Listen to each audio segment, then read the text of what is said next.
Hello, this is Saving, and I'm going to be playing Touhou Lost Branch of Legend.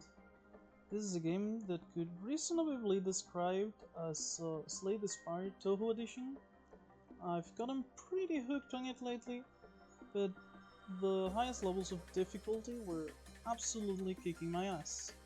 And when I looked for maybe some commentated runs to learn from, I wasn't really able to find that kind of content.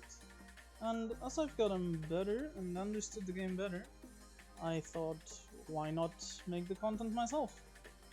And so that is what I'll be doing today. My plan is beating as a Lunatic mode with the 7 requests active, which is the hardest mode you can get, once with each of the 4 available characters currently, which is not yet out, and try and explain my reasoning for the card choices I get, the patterns of play I follow in combat, etc. etc. And after I have at least one with each character, we'll go from there. In fact, I'm going to be starting with Reimu A pattern. This is a deck focused on firepower that has some sustain. Our starting relic focuses on red mana, gives her 1 firepower and 3 HP once an enemy is defeated, which makes her quite a bit better on long runs since she's one of the few characters with some innate sustain. And for combats against several enemies, the firepower is really gonna help you snowball once you kill one enemy to keep hurting the remaining ones. Her initial way to use firepower is her Yokai Buster. Hits 2 times, 7 damage, applies a weak. Once upgraded, hits 1 additional time. This is one of the few cards in the starting decks that I actually don't mind upgrading with the starting bonus. And yeah, I think it's pretty good. So, her spell card is Fantasy Seal. The spell cards are abilities you can basically use once you have accumulated enough power. They're a very characteristic part of Touhou. And yeah, there's no real equivalent to this in Slay the Spire. But you'll see how they're working it if you don't know them. Yeah, let's go. Lunatic mode, all of the requests. Since this is the first video, I'll show them off for a quick second. Iron spells are half effective. This is the starting bonus Iron gives you for max HP or power. Last stand, maximum life reduced by time. Notoriety, begin the game with eviction order, shuffled into the library. This is basically equivalent to STS's Ascension 10, the Ascender Swing. It's a curse that starts in your deck, you can remove it, stay forever. No time to rest, all power and life gained after bosses are reduced by half, and it's similar to healing less after beating a boss in STS. Hyperinflation, offers likely to find upgraded cards since account's shop prices are 10% more expensive. General price, upgrading at gaps costs 25. Gaps here are the equivalent of campfires, so yeah, the upgrade is no longer free basically.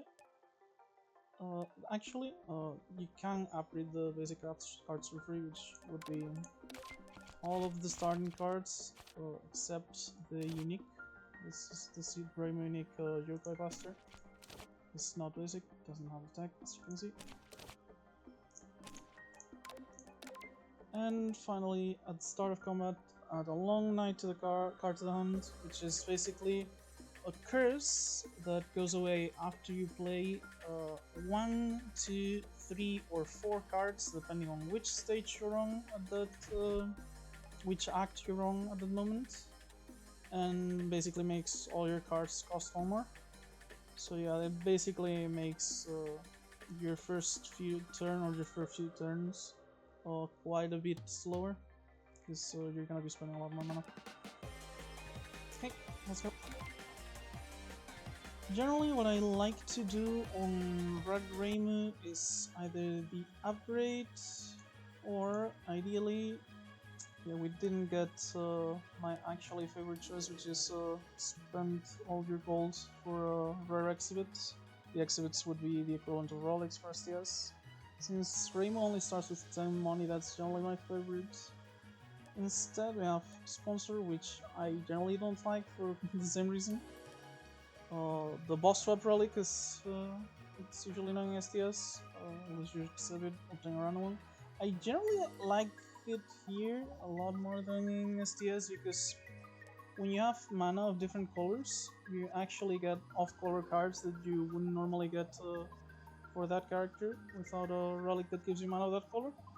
And they're generally quite strong in my opinion. Like, most off-color cards are generally stronger on average than the on-color cards in my experience. Then there's choose a card from library to transform. Yeah, so it's going to be either transform or upgrade. And I think since we're playing Reimu, she has. I think there's only like 2 decks where I actually enjoy upgrading a card in the starting deck. So I'm just going to do that. I'll do 21 damage for 2 mana by 1 week. This is the pill. Every run at the start, it will give you either red pill or blue pill. I pretty much always pick 100 power. This spell card is extremely useful to basically save you from bad situations. And yeah, in my opinion, in Lunatic, it's not actually a choice, you just pick this one every time. Okay, so I actually think we're going to go this path this time. I like getting early elites when I can do them. Then this path actually allows me, if I think that I'm not going to be able to be the elites, to go to a gap instead here, which will be a lot safer. So it's 2 fights. Maybe we find some good cards here, maybe we don't. If we do, we can try to get the elite. If not, we'll go to the gap. Because the elites on Lunatic7 are actually like really hard. They'll kick your ass if you're not careful. This is the Long Night, card I mentioned. I'm gonna probably be describing some of the basic stuff more in depth since this is the first video. Like the stuff that's specific to this game that has no analog to games like Spire. And yeah, as you can see, if there's a Long Night in hand, all cards cost 1 more to play. After 1 card is played, exile it. As the acts go on, the number of cards you have to play is going to keep getting bigger. Okay, so these are basically the worms on Slay Spire. When you hit them, they can block for the turn, and then you can generally kill them on the turn after you present them. Since there's 2 attacking, the damage is dealt like together before the passive activates. Like you complete the entire card, so we can do 21 damage here before the block activates, which will remove one of our enemies. And I'll just play my big block, Danmaku Fighting for 10 block to full block damage here. Now this is 17 common damage. This one has firepower, which would be our priority, but obviously we can't kill it this turn. I think the obvious play here is full blocking. And we'll use our remaining 1 mana to shoot, activate the reactive block. Next turn, this will probably buff itself. This might attack for the burst, or not. This will apply a small misfortune on our deck, and this is going to deal 12 damage. But we don't have to worry about it because it has low enough HP that I can just kill it. And then, since this isn't attacking us, just deal as much damage as possible. Next turn, if I get any damage card instead. This encounter can be kinda hard sometimes, but the fact that you got Jokai Buster on turn 1 to instantly kill one of the enemies made it far easier. Even better because like it was upgraded. Without the upgrade, if you get very lucky on the HP rolls, you might one-shot one of the fluff rolls. But with the upgrade, you're basically guaranteed to one-shot any of them at any point if you use play this on them. Okay, so in French body, to turn reflection. Reflection is basically the first time you get attacked, you return all the damage. Precision, deal 12 damage at precision needle. I generally tend to like this if it's upgraded. Costs 1 less energy. Without the upgrade, it's rare that I pick it. Sometimes I do, but I tend not to. And Jinjin Rune. I lose 1 life, add a Jinjang Ore, which is this. After Reimu plays it, gain 2 temporary firepower and spirit, which is would be strength and dexterity, basically upgrades your damage in very different cards. I think on Red Reimu, Jinjang Orbs are basically what I tend to like doing the most. This card doesn't really need an upgrade either. It's good, but it's far from necessary.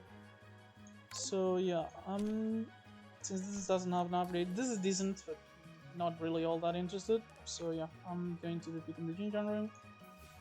And hopefully, if we find another strong orb card here, like generate 2 orbs and Exhaust itself, or maybe the Secret Order, I think it's called, that deals AoE damage and generates rainbow orbs, we could actually go for the elite.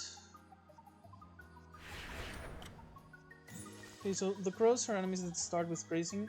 Grazing is a mechanic from Touhou that basically, if you're dashing through certain attacks in the fighting games, or if you're very close to projectiles and but don't get hit on the shoot 'em ups, you gain extra points. Here it's basically like dodge. If you are attacked with a dodgeable attack and you have grace, you consume 1 grace to dodge the attack. Some attacks can't be dodged, however, as you can see. The Jinjang Orb here has accurate, which is also another reason why the Jinjang Orbs are generally so good. Which means that it cannot, it can't be graced. Okay, so generally first turn, I tend to prioritize blocking as much as I can, and then removing grace from both of them. However, I don't seem to have many blockers, so the play that would leave me with the most blocking would be actually to pop the up here. Since it's accurate, I can actually just attack here. It consumes the grace anyway, but it does still deal damage. I'll get 8 block, which is more than the 5 I would have gotten with just 1 rig. And because of the grazing, I couldn't have actually hurt it much if I just spent all my mana attacking anyway. So, they're both going to be applying grace to themselves, so I can actually just go for the kill here. It's 21 damage, and finish it off. I tend to like to play my cards with the block there is actually completely unnecessary. But yeah, that means 1 enemy is down, we heal a little bit of damage we took, and now we get to full block against this one. Now that it's alone, and the crows generally take turns between gracing, putting curses on your deck, which are the Lunar newspaper. I don't have any Lunar newspaper yet. And attacking, so generally they're actually pretty easy to beat, and when there's only 1 of them, it's actually pretty much free. So yeah, grace decays at 1 per turn, so we actually only need to take out 1 of the grace to be able to hit it normally this turn. And with our extra firepower and our triple attack, that's an easy kill. And let's go.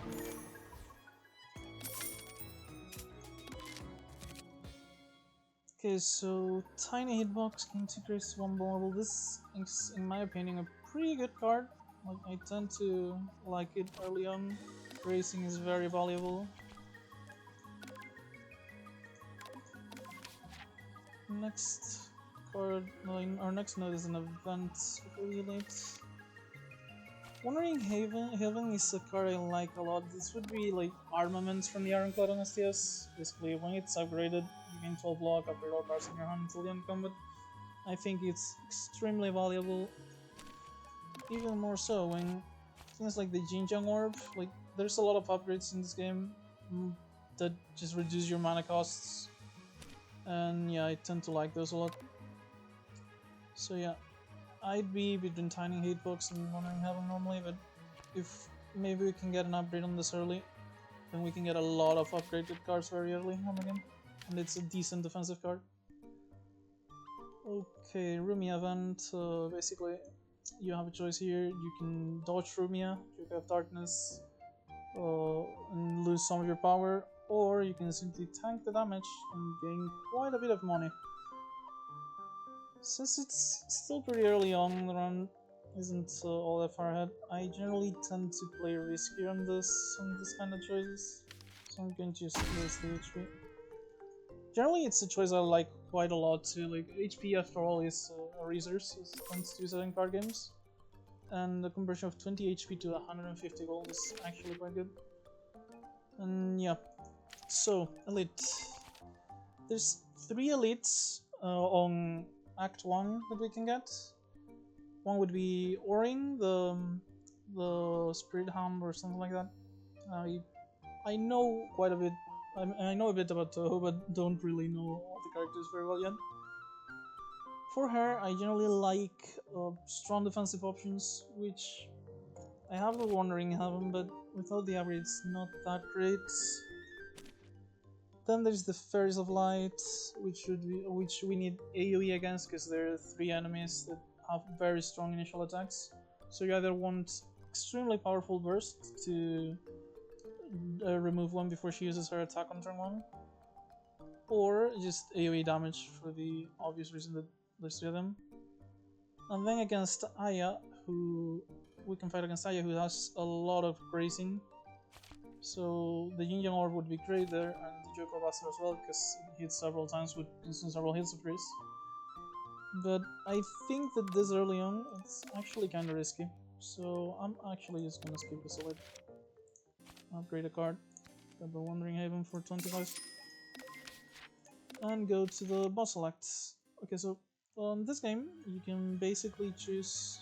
Well, right now it's the other 3 playable characters. I'm assuming when the final character gets implemented, you'll either have 3 random ones to choose from. Generally, if I have no specific plans, I like to do the random opponent to just gain some more power, have the spell card ready. Against these 3, basically, Sakuya punishes decks that play a lot of cards, like they play a lot of card runs, 0-cost cards and stuff like that. Zerno is a very powerful scaling boss. Like every time she does her spell card, she gets an extra power up. And Marisa has a very high burst turns and a bit of disruption. Like when she casts her final spark, you better be able to block for like 40 if you wanna take no damage. Generally, when I do Jinjiang Orbs, we have a lot of Barrier, which Barrier, by the way, is block that isn't removed at the end of the turn. And I'm hoping to get that, so I'd be hoping to get Marisa, but right now I don't have a very defined plan, so I'm actually just gonna go for the additional 30 power. And we get Marisa anyway, so that is actually very good for me, I think. Because that is the boss I wanted. Okay, so I'm at 160 money. I think we can take a visit to the shop here, and we get to decide again either an elite or a normal enemy here, so that would probably be very good. I'd rather take the fight here over the event, because in events, like, you're not actually guaranteed to get stronger or anything like that. Meanwhile, if I beat a fight, I'm going to get card choices, which are very important, even more if I want to get some more Jinjiang Orb cards. Okay, so the Jinjiang Orb pair, this basically they both have scaling. This one scales on strength, this one scales on block. So you generally want to take the strength one out first. First turn is pretty much always, as far as I know, this one hits for 10, this one gives barrier to both of them. And next turn they're both gonna hit pretty hard. So if I can burst this one, I cannot actually burst them, let's just from this one, can I? It's 21 damage, leaves them up 17, yeah. So I think my plan here is just to full block this turn. We still have quite a few of our blocking cards here. Hopefully I'll get the Heaven, yeah, Wandering Heaven. Which means I can just go Wandering Heaven, upgrade the cards on my hand. And I get to do Danmaku Protection. This is going to be 12 plus 10, 22. Actually, This is... I'm actually gonna take like a 3 damage by doing this. But I want to make sure I get these orbs actually before their scaling goes out of control. So I'm going to take those 3 damage so I can deal 14 here, rather than just spend all of my mana on blocking this turn. And since our relic, as I mentioned earlier, like gives us some life on when we kill enemies, we can actually probably heal that back eventually after the fight. Okay, so this is pretty simple. We have enough damage to fully kill this thing, and then use our 2 remaining mana to block, which fully blocks this. We got 3 heal, the firepower, also the heal, and now we're ready to keep going for the fight. Okay, so I'm gonna Ginger Rune to get the orb for later, and for now I'm just going to play the Hakurai Amulet, deal as much damage as I can while it's not attacking. Generally it's going to simply alternate between blocking turns and 10 damage turns, so at this point it's generally an easy fight. You just hit it as hard as you can while fully blocking damage from it attacks for 10, which is not very much. And in fact we actually have lethal here thanks to our extra firepower. So that means we can just finish the fight. Okay, so reverse boundary, which I don't like very much. The buffs Reimu usually has are mostly temporary firepower and temporary spirit. She has a few others, but nothing quite as present. Plasma of Dreams is the one I mentioned earlier with the needles. Now that we have, or wondering, having cards that retain are actually kinda good because we can upgrade later. This would actually be 1 mana for 15 damage, which is quite a bit. So well, there's this battle sense that can block 3 temporary firepower, which is also pretty good, but we already have a defensive card, and Jinjong Orbs are generally mixed offense and defense, so since I can now, I'd actually prefer to get some more offensive cards. Plus, the retain cards actually are gonna help us against Aya if we get that elite, since we can accumulate cards that we can then blow all at once, so that her permanent grace doesn't just block us forever. We use a couple of cards to remove the grace and then drop more strong attacks behind it. The event. This is an event I like very much. It's similar to the 3 heads on STS, where you get to upgrade a card, remove a card, or transform a card. This one's a guaranteed uncommon. I generally just always do this because it's like, okay, I remove a card and get a random uncommon, which is generally a good thing in my opinion. And yeah, I tend to like removing the 1 costs first, since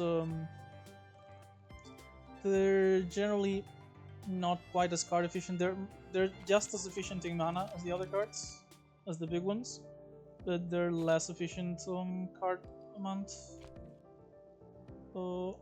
Sometimes I do eliminate the Hakurai Amulets because this is 2 red mana, so you can't generally play like Yokai Buster into another double red card, or if you have too many red cards.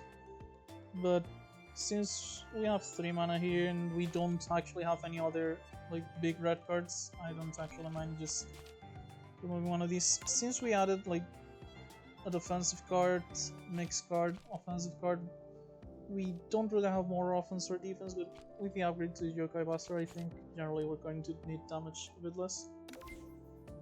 And this gives us Crimson Energy and Release, which is pretty good. It's a block card that scales with strength as well.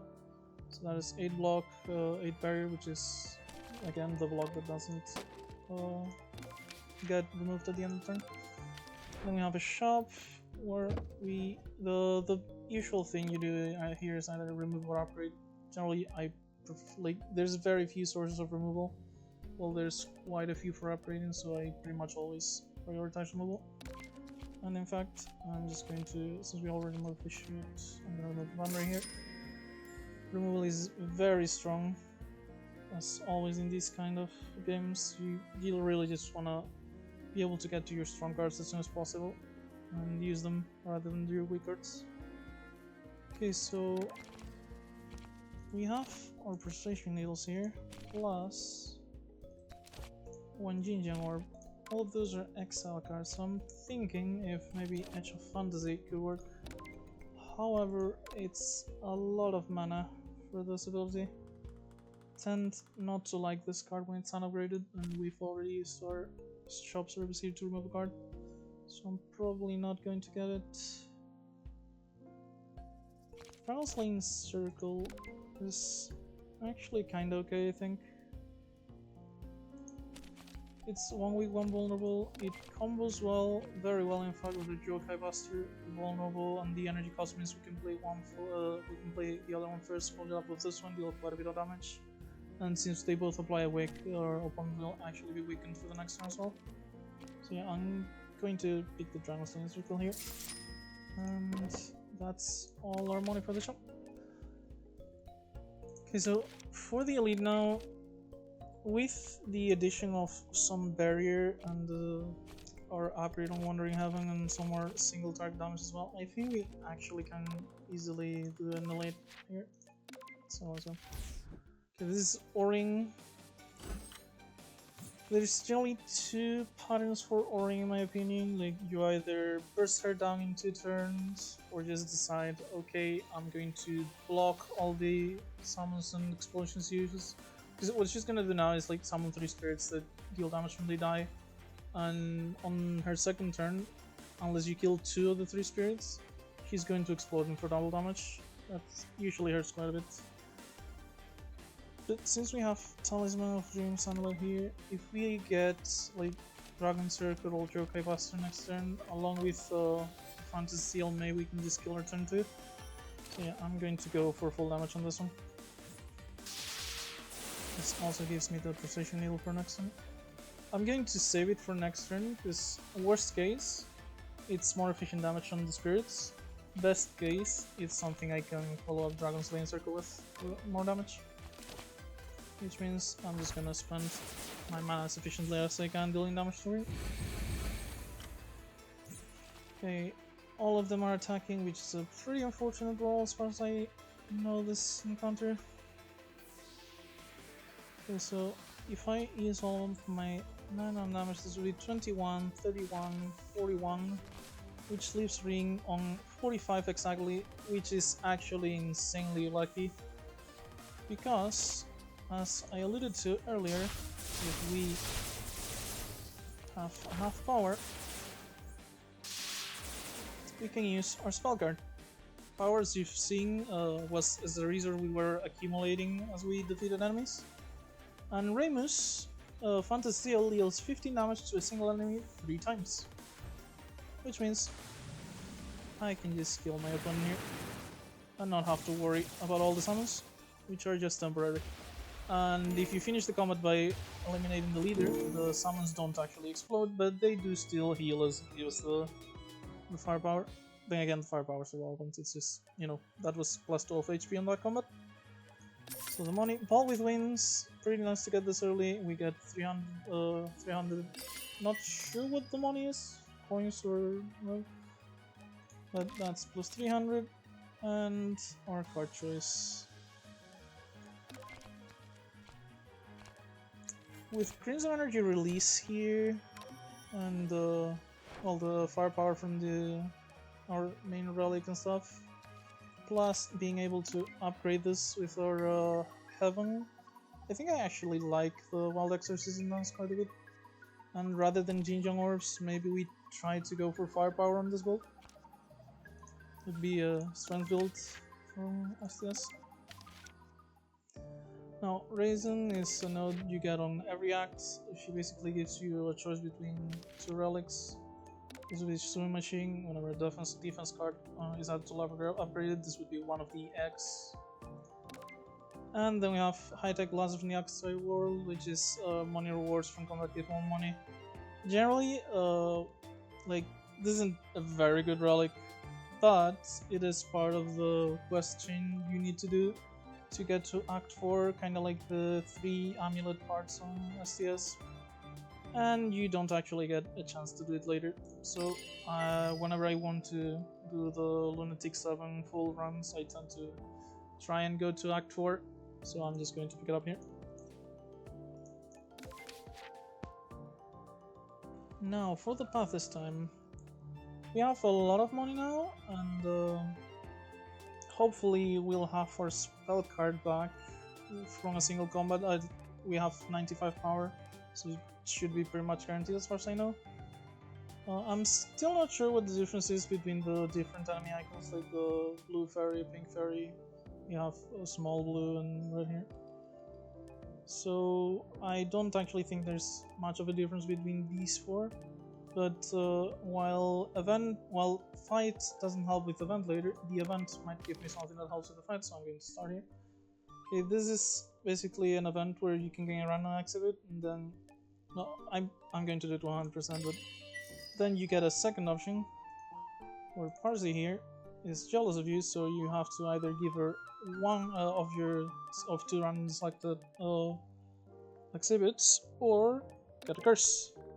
But since we have Ball with Wings here, which is one of those exhibits that only does something when you pick it up, this is actually just free. You can give her the Ball with Wings, which I just realized that's probably a reference to the Golden Stage from Harry Potter, huh?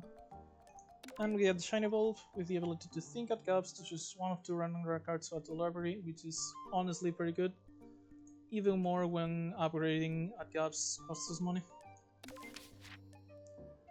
So let's go to the fight. This is the big fluff ball. This fight is the biggest reason why you would want to have AoE on this act.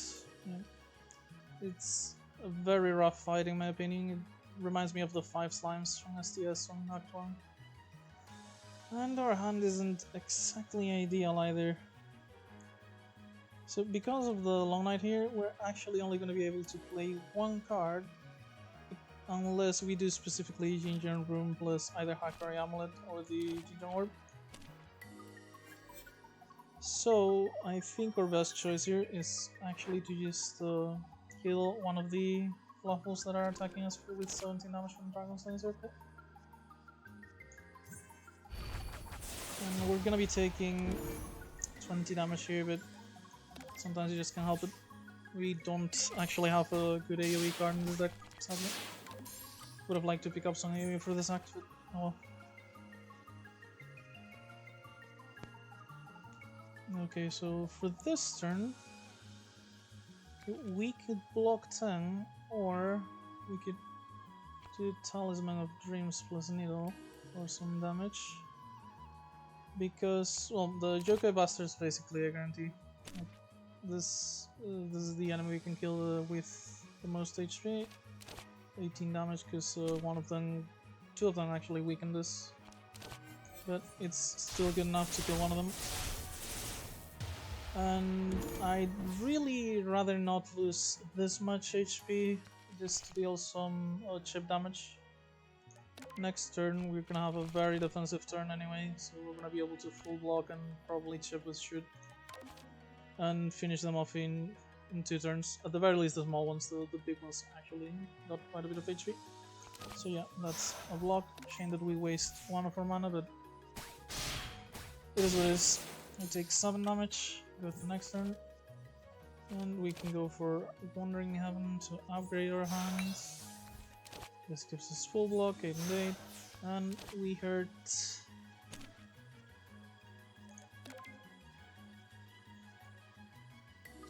Yokai Buster's the only thing that would one-shot one of these at this point. If we hurt one, the Dragon Slayer Circle would also do it. So, just in case we draw Dragon Slaying, I think I'd actually rather deal damage to one of the small ones rather than the big one. Because even if we did 7 damage to the big one, would go to 26, would still have to do like a big full damage combo or something to kill it in 1 turn. So yeah, this is full blocking. We try to get rid of the small ones.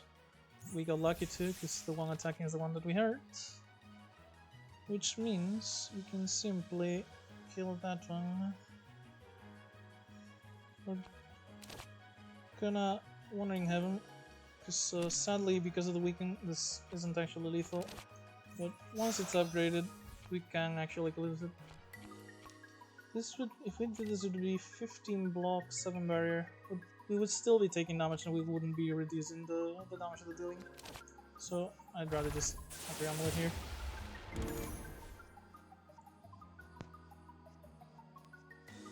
And yeah, we could Spire here to instantly kill this, but I think against an elite it will save us way more than just 17 HP. Not even 17, like 9 damage. So I'm going to be saving my spell card for the elites that we're inevitably going to fight in a few moments. And with Yokai Buster here, we can one-shot another one of these. And now only the big ones left, which means we can actually just full block it here. And if it's attacking us, we're just gonna focus on full blocking, and the turns it's not attacking us, we'll try and hurt it. Although there's 15 plus vulnerable, yeah, no, there's no way we're actually going to kill it. Still, this is weakened, so it goes down to 11 damage only, and now Danmaku protection, thanks to the upgrade from the Wandering Heaven. We'll actually full lock.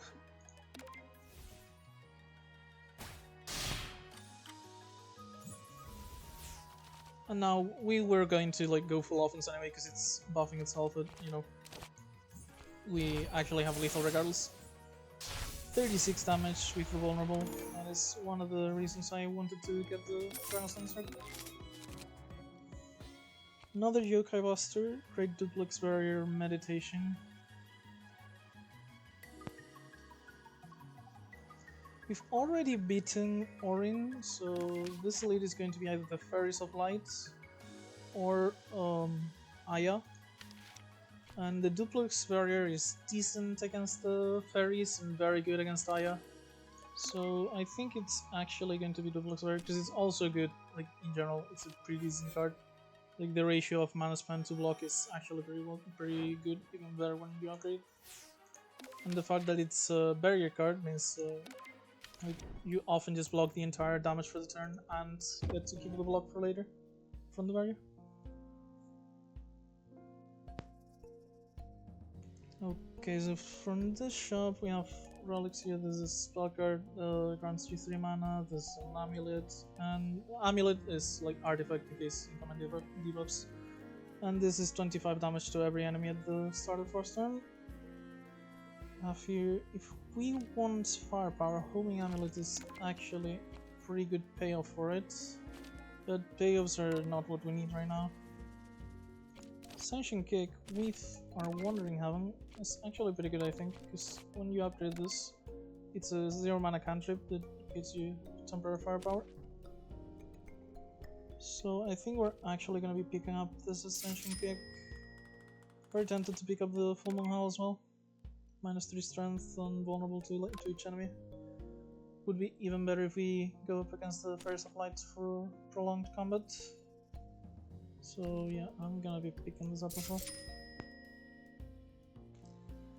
And since we've already got decent cards, I don't think I want to buy any other ones. The only thing that tempts me here right now is Deckbuilder, which has pretty insane mana to block radius, like 2 mana 20 block, which is literally twice the basic blocks, but has ethereal. But I think we've got enough defensive cards thanks to the firepower down, the Duplex Barrier, Wandering Heaven, Crimson Release here. So I'm just going to go ahead, remove a card. As always, removing cards is very good. I would still like to keep at least one of these for now, just in case we're left with 1 mana, because like a lot of our cards cost 2 mana. So if we do like 2 2-mana cards or even just play the Duplex Barrier, these are the only things we can play so far right now. So, and since we have quite a few defensive cards now, I'm actually just going to remove one of the big blocks from my protection. And we have enough money actually to just buy a relic here. We're not going to need money anytime soon, so sprint to the boss here. I'm kinda split in the amulet or TNT. I think the amulet one's better in general, but the TNT would also be very good if we end up in a prolonged fight against the Fairies of Light.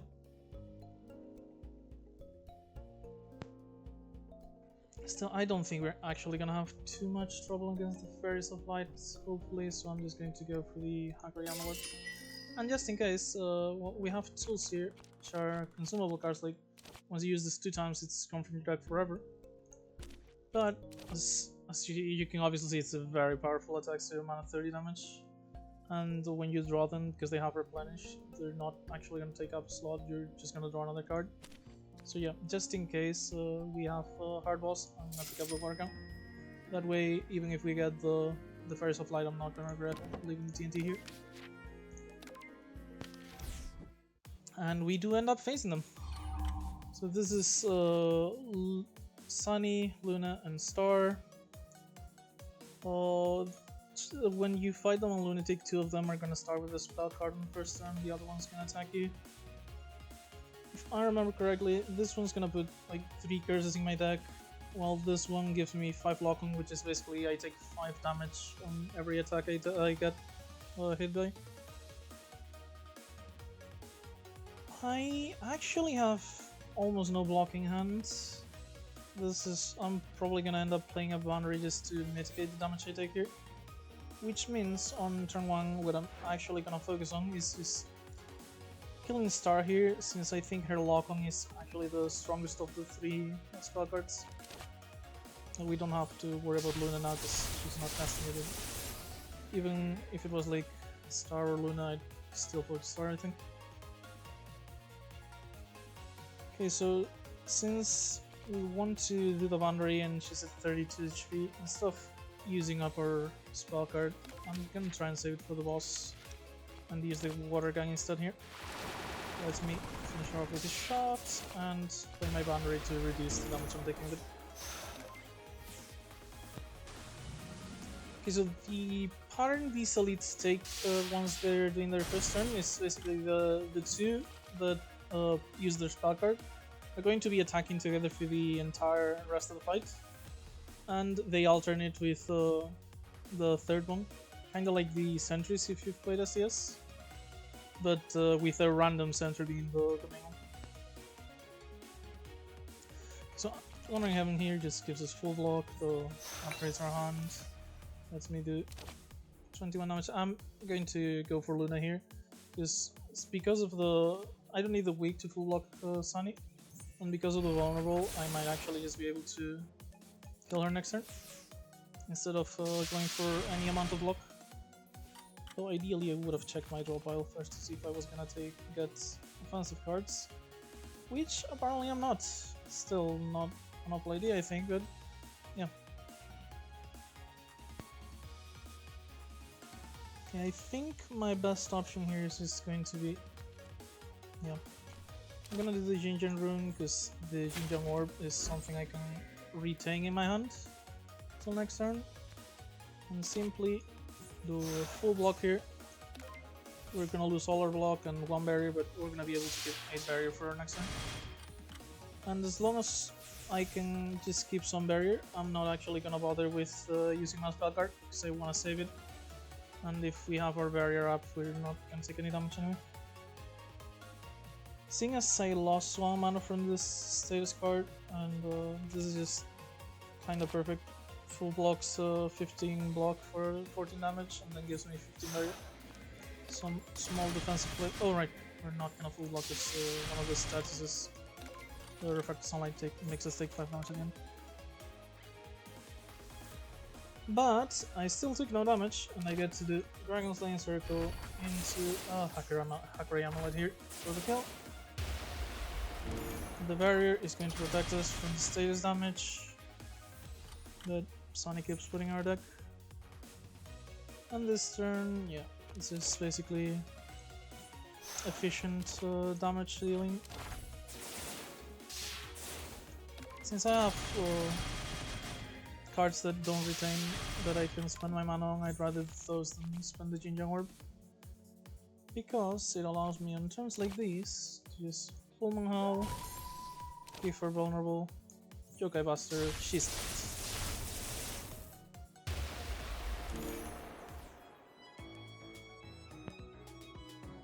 So some money, peony, we number 5 white energy specifically spent, gain 3 life, only 2 times each combat.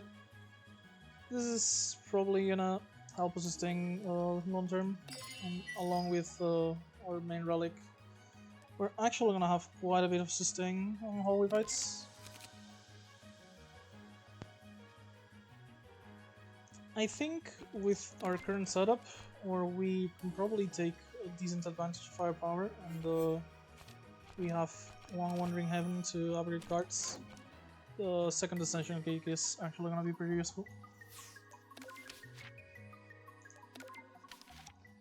And now that we are at a gap, I really don't think I need to heal for the HP is plenty, and I have to decide between upgrade and the thing that is going to be advantageable.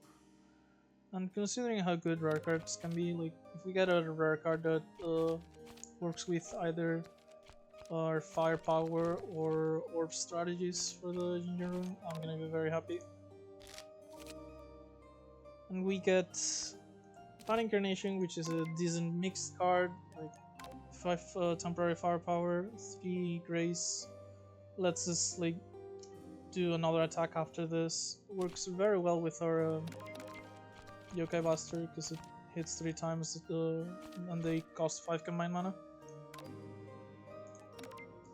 Meanwhile, the Chromatic Lotus Butterfly, this is basically whenever you can block or bury, you deal damage.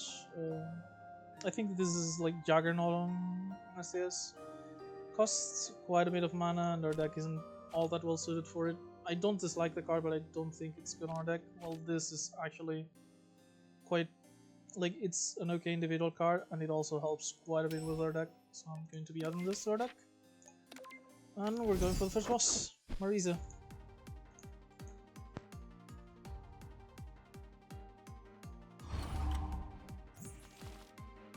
Okay, so Marisa's thing here is basically going to be pretty consistent damage and status cards with a very heavy burst turn when she uses her spell card. So for now, we can block most of the damage with the Wandering Heaven, spend our energy because of the Long Night. And thanks to the upgrade, I can actually use the Crimson Energy Release here, because the upgrade reduces mana cost, 20's full blocking, 8 and 8 barrier for the next turn will help. And I'm not gonna Water Gun here, because ideally I'll be able to draw this, and like, it's consumable card, so if I use it, it's gonna be gone. And ideally I'll want to draw it eventually with Dragon's Lane Circle or Full Moon Howl to deal more damage with it.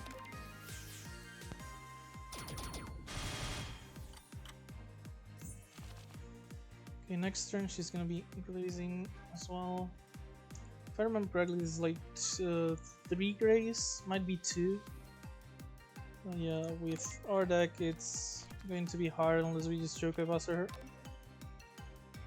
Considering what we have in hand, some options would be either Dragon's Lane Circle, reduces her, should reduce her to 10, might be 11, but I think it's gonna be 10.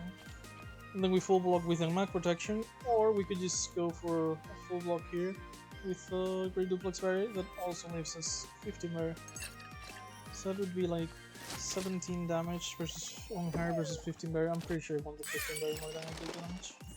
And we can spend more mana shooting anyway. Like, we do want to like be done with this fight ASAP, because eventually she's gonna start just MPing us. I mean, spell carding us. But you know, for now I think that's fine.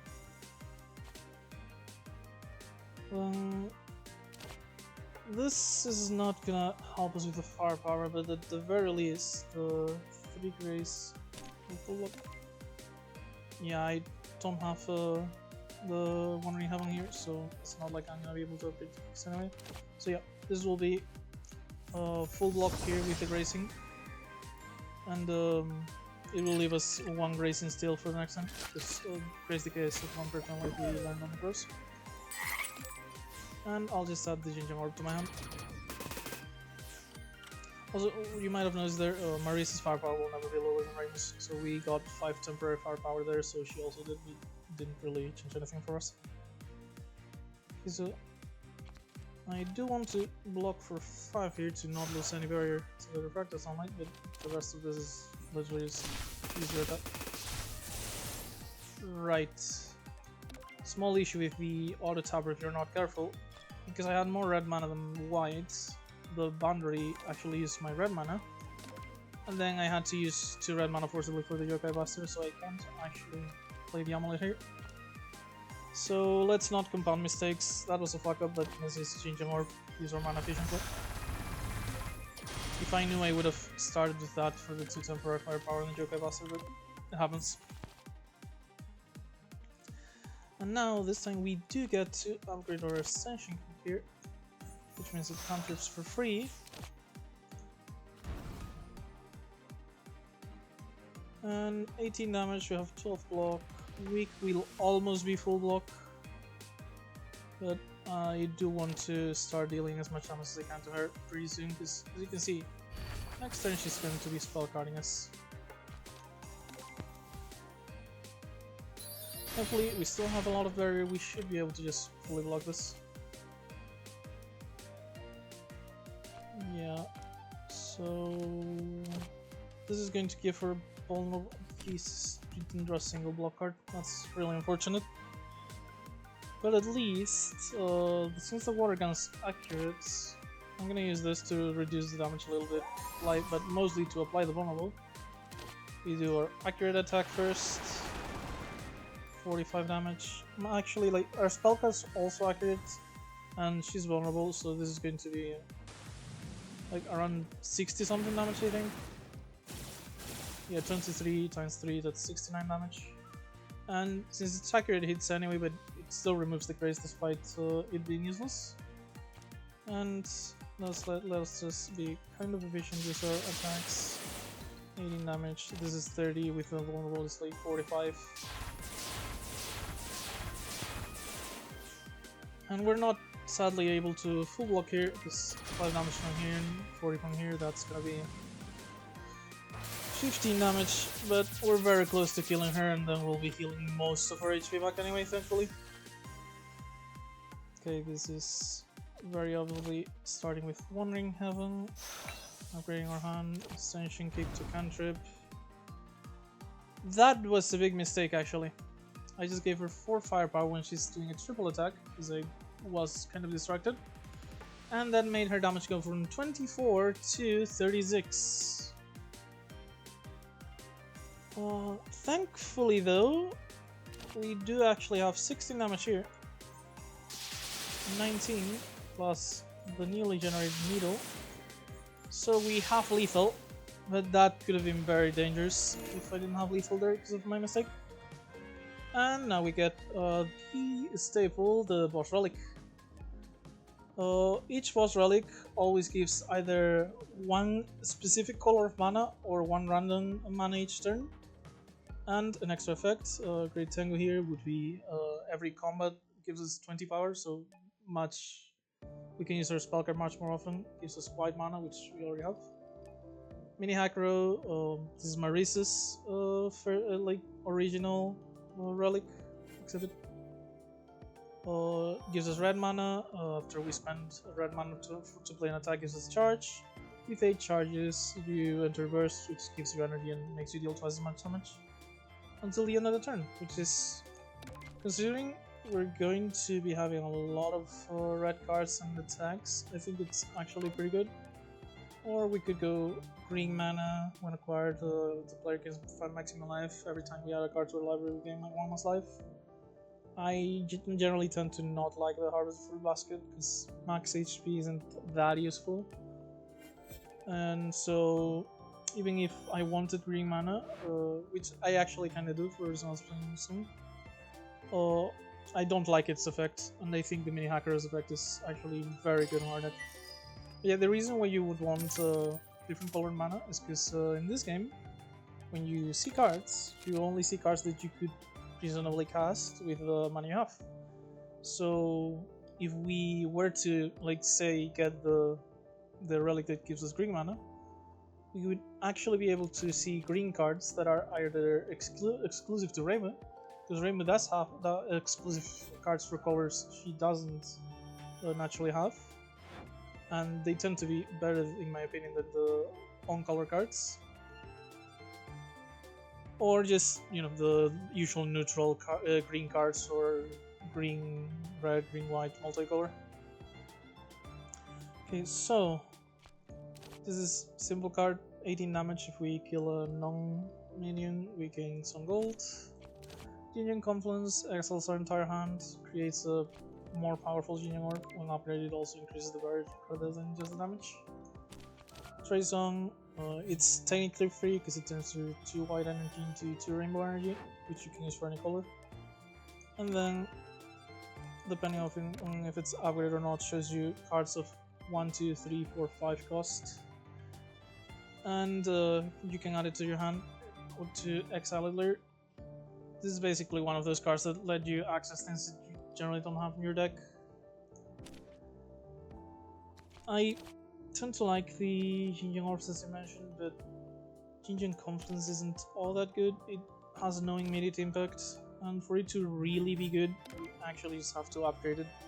Because otherwise you're spending like 5 mana on a card that might not even give you block and might not kill the enemy anyway. So yeah.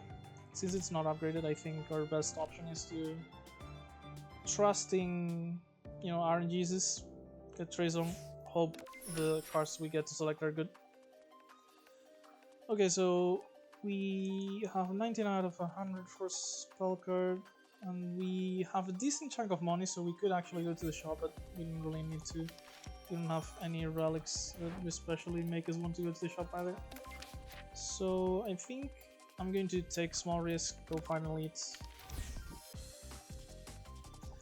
So this Drown Girl turn 1 is going to give us drowning, which deals damage to us every turn. But we actually just have an amulet from the Hakuri amulet, which makes this combat like really easy.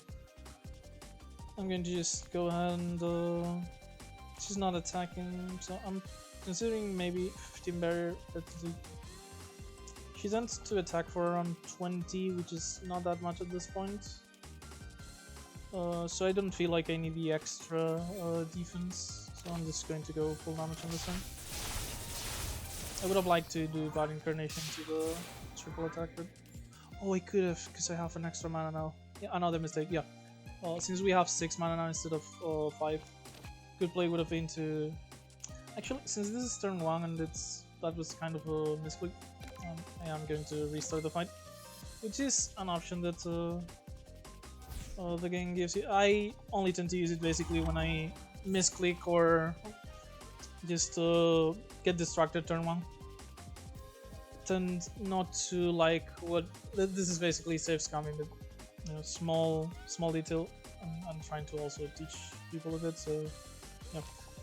As I mentioned earlier, be careful with the auto tapper, because you can see it's highlighting 3 red, 1 white to leave both manas, but that means I'm not going to be able to Yokai Bust it. So I actually just want to spend all of my white mana on this, which meets your red mana.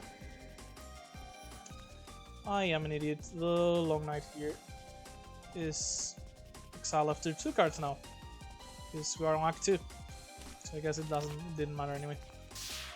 I just misplayed quite badly on the first attempt and the run back, but oh well.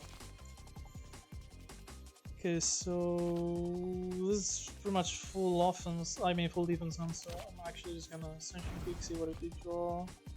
Not gonna be able to play Jinjin wrong anyway, which means for me, I think, because if I do this and then block, it's gonna be 14-14 because it gets effect of the firepower.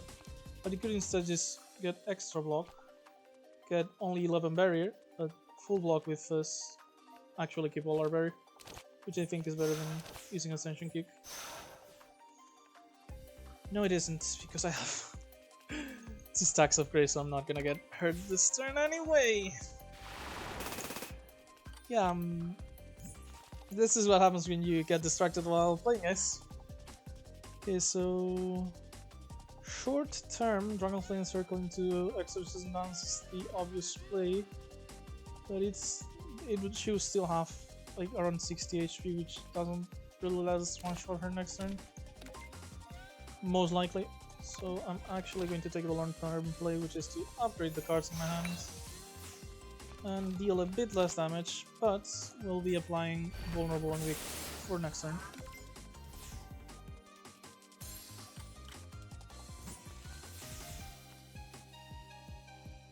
Okay, so we have no block here. At least the Fumo Howl will ensure that it only goes into the very. Oh, that was drowning, right. I forgot about that. If we don't have drowning because of amulet or stuff like that, she does recast it. That did not add a misfortune to her deck. That was actually the drowning effect she did last turn. So we actually are going to need block. So I'm going to pray this gives me some block. It did not. I also don't have temporary firepower currently, so the homing amulet's pretty bad. With 96 HP, we're not going to be able to actually one-shot her this turn. So I'm just going to be picking up Fumo Howl here.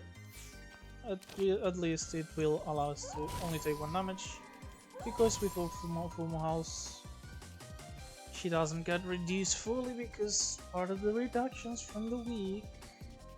And it applies after the firepower down.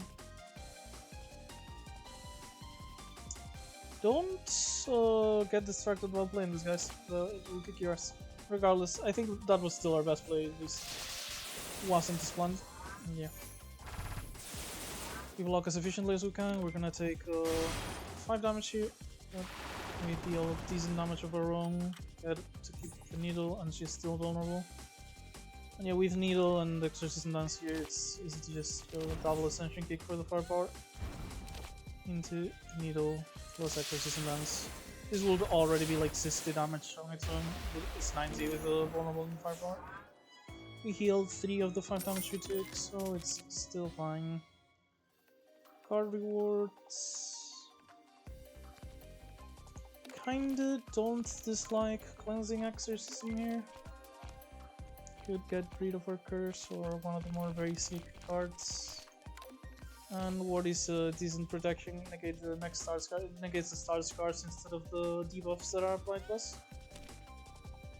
So yeah, since these aren't especially interesting, like this is basically a random attack that costs 0 and just a hybrid block and damage card, I'm actually going to be taking Exorcism here. Shingmiamaru, she likes basic cards a lot. It gives you the option to upgrade 5 of them, remove a non-basic, or transform 3 basic into common cards. But you lose quite a bit of max HP. I haven't actually removed that many of my basic cards. It's been 1 shot, 1 boundary, 1 protection. So I could think about the basic cards, but we're getting decent money.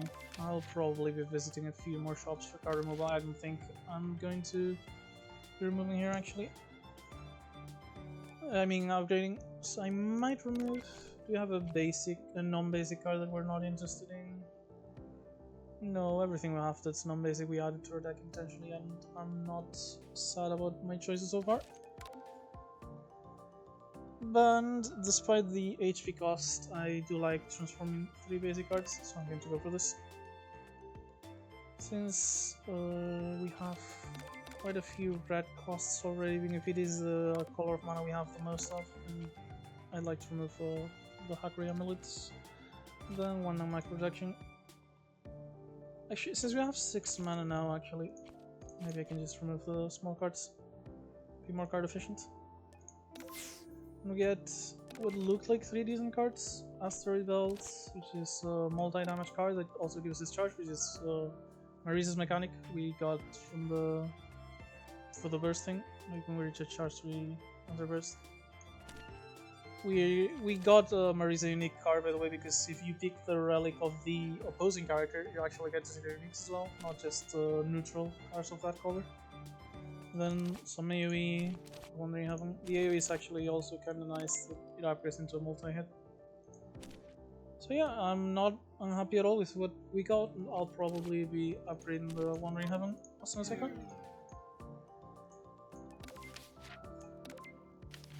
Okay, combat.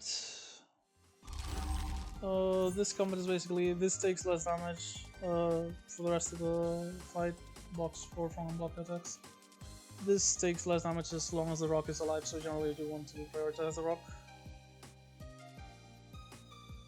we have very few blocking options here, but we do have a full block option. Takes all of our mana, but we will be getting rid of the Lone Knight at least from playing the cards. I'm simply taking the option that removes the curse from our hand and gives us full block for the turn. Nothing too complex to think about on that turn. Okay, so here I don't actually want cards that cost 4 or 5 here, so I'm going to do this first. Now, whatever I pick, I'll be able to upgrade the Wandering Heaven. I still have 2 barrier from last turn, so I could be able to do Binding Border to apply Vulnerable here. Would be a pretty strong attack. And between Full Moon Howl and Wandering Heaven, I'm pretty sure, so it would be 6 times 2, which is 12. Yeah, we can split full block after as well. So yeah, this is Binding Border. Wandering Heaven operates our hand. Full Moon Howl gives them the firepower down and vulnerable, which lets us do quite a bit of damage here and keep it vulnerable for pretty much the rest of the fight no matter what. And since we upgraded this, it also costs one of any mana, one generic rather than one white. So I'm actually just gonna do it, remove a basic card from my deck basically until the end of the fight. The word doesn't really matter because I'm pretty sure these two don't put stat. Oh, this one actually does put stats on the deck apparently. Yeah. What this did though is generate static charge. It will deal 5 damage to me when I attack now. 1 damage too, so it's actually gonna be rather rough on my multi-target attacks. But I can just actually go Cloud Incarnation for the temporary firepower and do an AoE attack instead. It says 19, but thanks to the vulnerable, despite the rock hard block, it will kill, I'm pretty sure. Yep. And since it kills, we don't get hit by the counter attack. This wasn't attacking in the first place, so we don't take any damage. We complete the save. We have 3 grays from playing the Bad Incarnation, so we're not gonna be taking any damage this turn either. And we get to just go full offense. Talisman of Dreams, Wild Exorcism, and in fact, thanks to Miguel, this is enough damage for lethal. So it didn't actually matter that we hunted Grayson on last one. Okay, so Light Difference is not half bad. 2 firepower, 4 charge. Well, thanks to this, the relic and the asteroid bell here, we actually have a realistic chance of entering burst teams on combat if we upgrade this, so I'm going to go for it.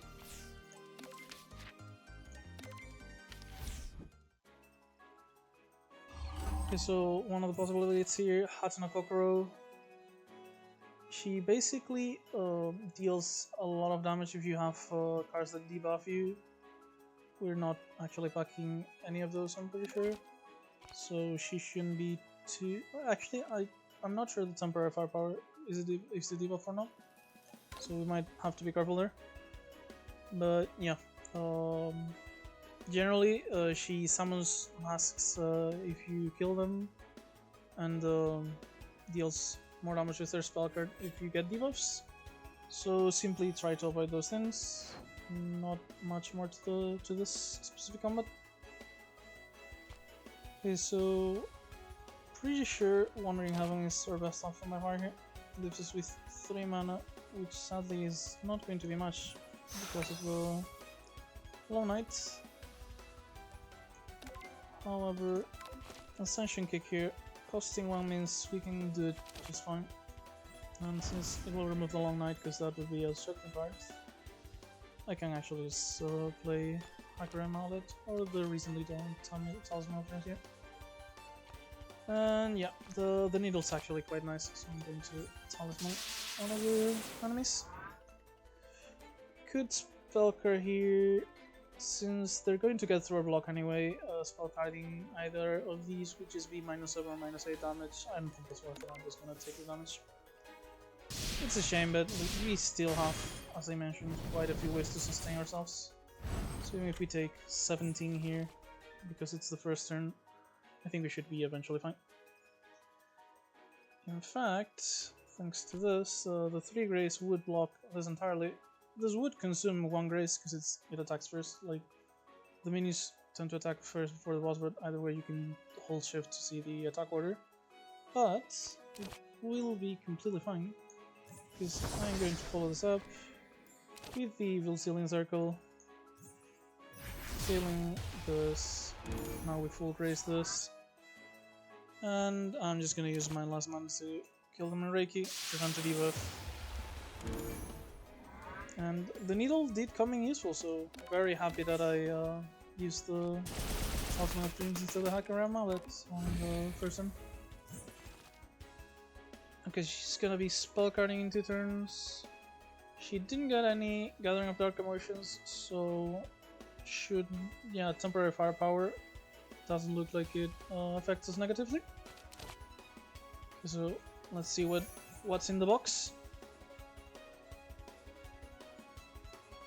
Supernova seems pretty good here. I wouldn't mind Rexar Explosion either. We have 3 charges, so Overdrive is consuming the charge to deal the effects.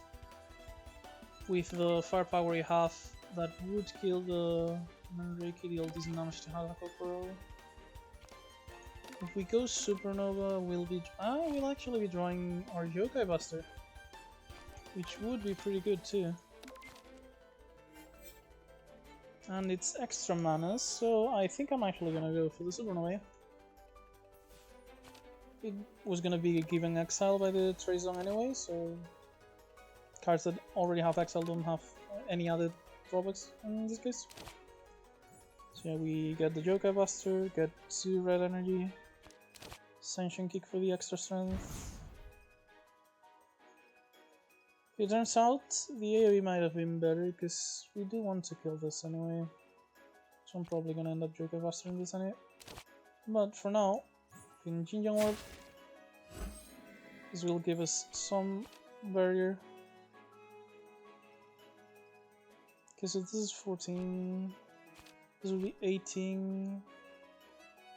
So yeah, killing this blocks for more than playing the Jinjang Orb. Actually no, if I do this first I'll get to the Dexterity. Blocks for the same. But if it's gonna block for the same anyway, I'd rather just remove an enemy at the same time. Because the alternative would have been to play the defense cards and take the same amount of damage, but still have the enemy up.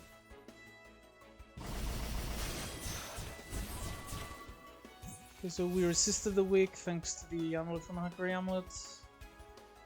She's gonna be dealing 15 this turn, buffing herself to deal, I think without any Dark Emotions, it's around 24 damage next turn, I'm pretty sure. So Trazong.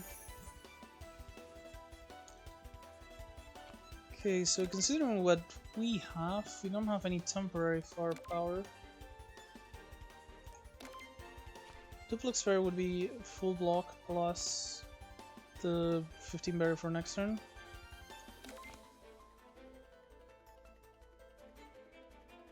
Yeah, I might actually just skip playing any of these, which means I don't really care which one I'm playing.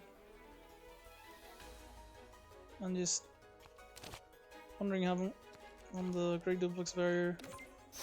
Play the barrier. This is full block this turn and it's gonna give us 20 barrier for next turn, which is going to be most of the block we need already. Yep, 24 damage, 0 extra from the debuffs. And yeah, this should be a very simple turn.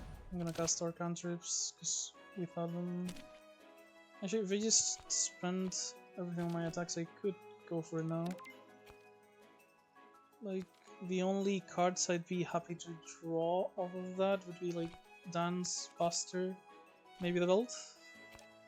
Actually, maybe the Wandering as well. And Light of the Furnace and Dragon's Lane Circle wouldn't be awful, so actually it's enough cards that I'm going to Sanction Kick again. We got the eviction order, which is a shame, but happens. Yeah, as usual, I need to block a bit actually, so I am going to just play the Jinjang Orb rather than one block card and one damage card. I'm going to play the 2 damage cards. Obviously, play the Jinjang Orb first, because thanks to the power it gives us 2 temporary firepower and spirit, which means the other card was more effective. Okay, so 6 charge out of the 8 we need, so we have to light the furnace here, so yeah, this seems pretty obviously. Light the furnace, gives us 7 firepower thanks to the effect from the burst. Gives us 3 mana because we enter the burst as well, which means Yokai Buster into Exorcism Dance is just the goal, because that is like almost 90 damage into 130 damage, so yeah, that was a very overkill. Kind of reminds me of Divinity mode from STS as well. Yeah, the STS like inspiration is extremely obvious, like some things do seem kind of copied, but the game is honestly quite a bit different. Like it's different enough that it plays differently as well. I really like it, honestly. Enjoying it quite a bit. Okay, so this is basically for like buff loss builds. I generally don't tend to like it. It's like too light for 2 spirit basically. I don't like these kind of cards either that give me random crap. I pretty much only got Trazen because it pays for itself. Guaranteed, like you could get cards with this that are lower than 2 cost and just screwed. Funnel Laser is the only one that looks half decent. If it was upgraded I would not actually think twice and just take it. But with how high our red mana demands are, just like we have several doubles, quite a few single reds, and with also having to either sprint to charge or an upgrade for this to deal 12 damage 2 times rather than 14 once, I'm not gonna pick any cards here, I'm gonna just skip. Okay, so once you get to the second to Ring Zuke, instead of like the raising event will be here, like whether you get one of the relics. So when you find Ring Zuke, you instead sell one of you can sell one of 2 relics. Honestly, our deck's already taking decent shape. I wouldn't mind upgrading cards at Cups either, so I think we actually are going to get rid of the Shiny Ball here. We're going to lose the ability to think at Cups, but I think it's worth it for quite a lot of money, 176. The price you get is based on relic rarity, by the way. And because we got the high-tech glasses from the first Reimu exchange, we can now exchange it from definitely not Nintendo Switch, which at the end of each combat gives us 5 power. And we'll exchange it again in the next set. Twice impact. Because I feel strong enough to fight an elite, and I do want to go to a shop, so the only path that actually gives me both things will be this one. There's a Fox Yokai, but plus Rabbit Trickster. This rabbit is only here to take your money. Like, if you don't care about your money, you just completely ignore her. And even if you do care, you just generally tend to want to kill the Fox Yokai, because her charm that she applies turn 1 gives you like a curse. You can't play more than 3 cards per turn. In our case, we have the amulet. It's not gonna matter, but would rather not have to risk that. Okay, so as usual with Trazen, I kind of want to play it before the Wandering Haven.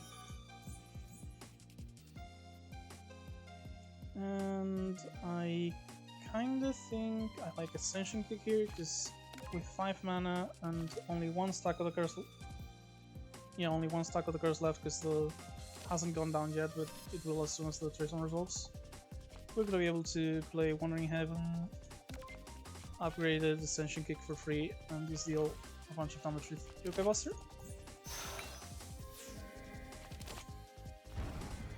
And that'll be 33 damage on the Fox. And thankfully, nothing to worry about with the charm because of the amulet. I don't know if she's going to... Yeah, okay. She does not try to charm you again. She's going to start attacking every turn. With this hand, I actually am not too sure what to do.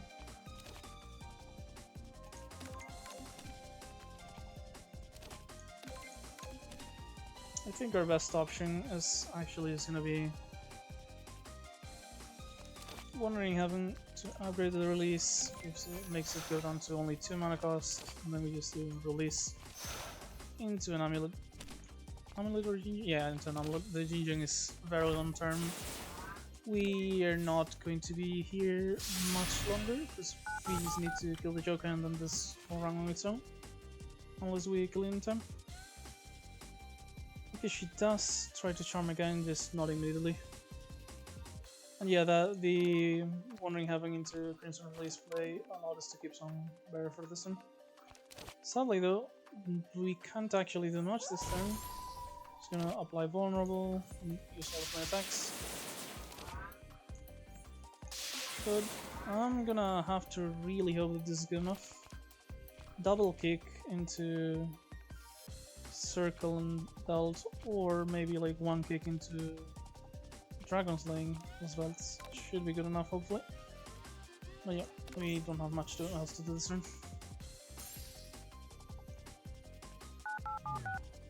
Okay, so I'm pretty sure that after this, she's going to try to start running, regardless of whether the Joker is dead or not. So it actually won't change much here. I'm just gonna Ascension Kick. Yeah, Ascension Kick. Spend both red, I mean both white mana on the generic cost of the circle. And now we can Asteroid Belt, which is actually even better. Because it gives us 2 charge, plus 1 from the relic, since we spend red mana on attack. Which means we're going to enter burst, gain some extra energy. We can Ascension Kick and just hit her for most of her HP. And if we draw any amount of damage next turn, it should be easy to draw. Yeah, this turn she just spends gaining grace, and next turn she would have 3 grace and attempt to run away from the fights with the money she stole from me, but sadly for you, my dear, I am simply going to take you down now.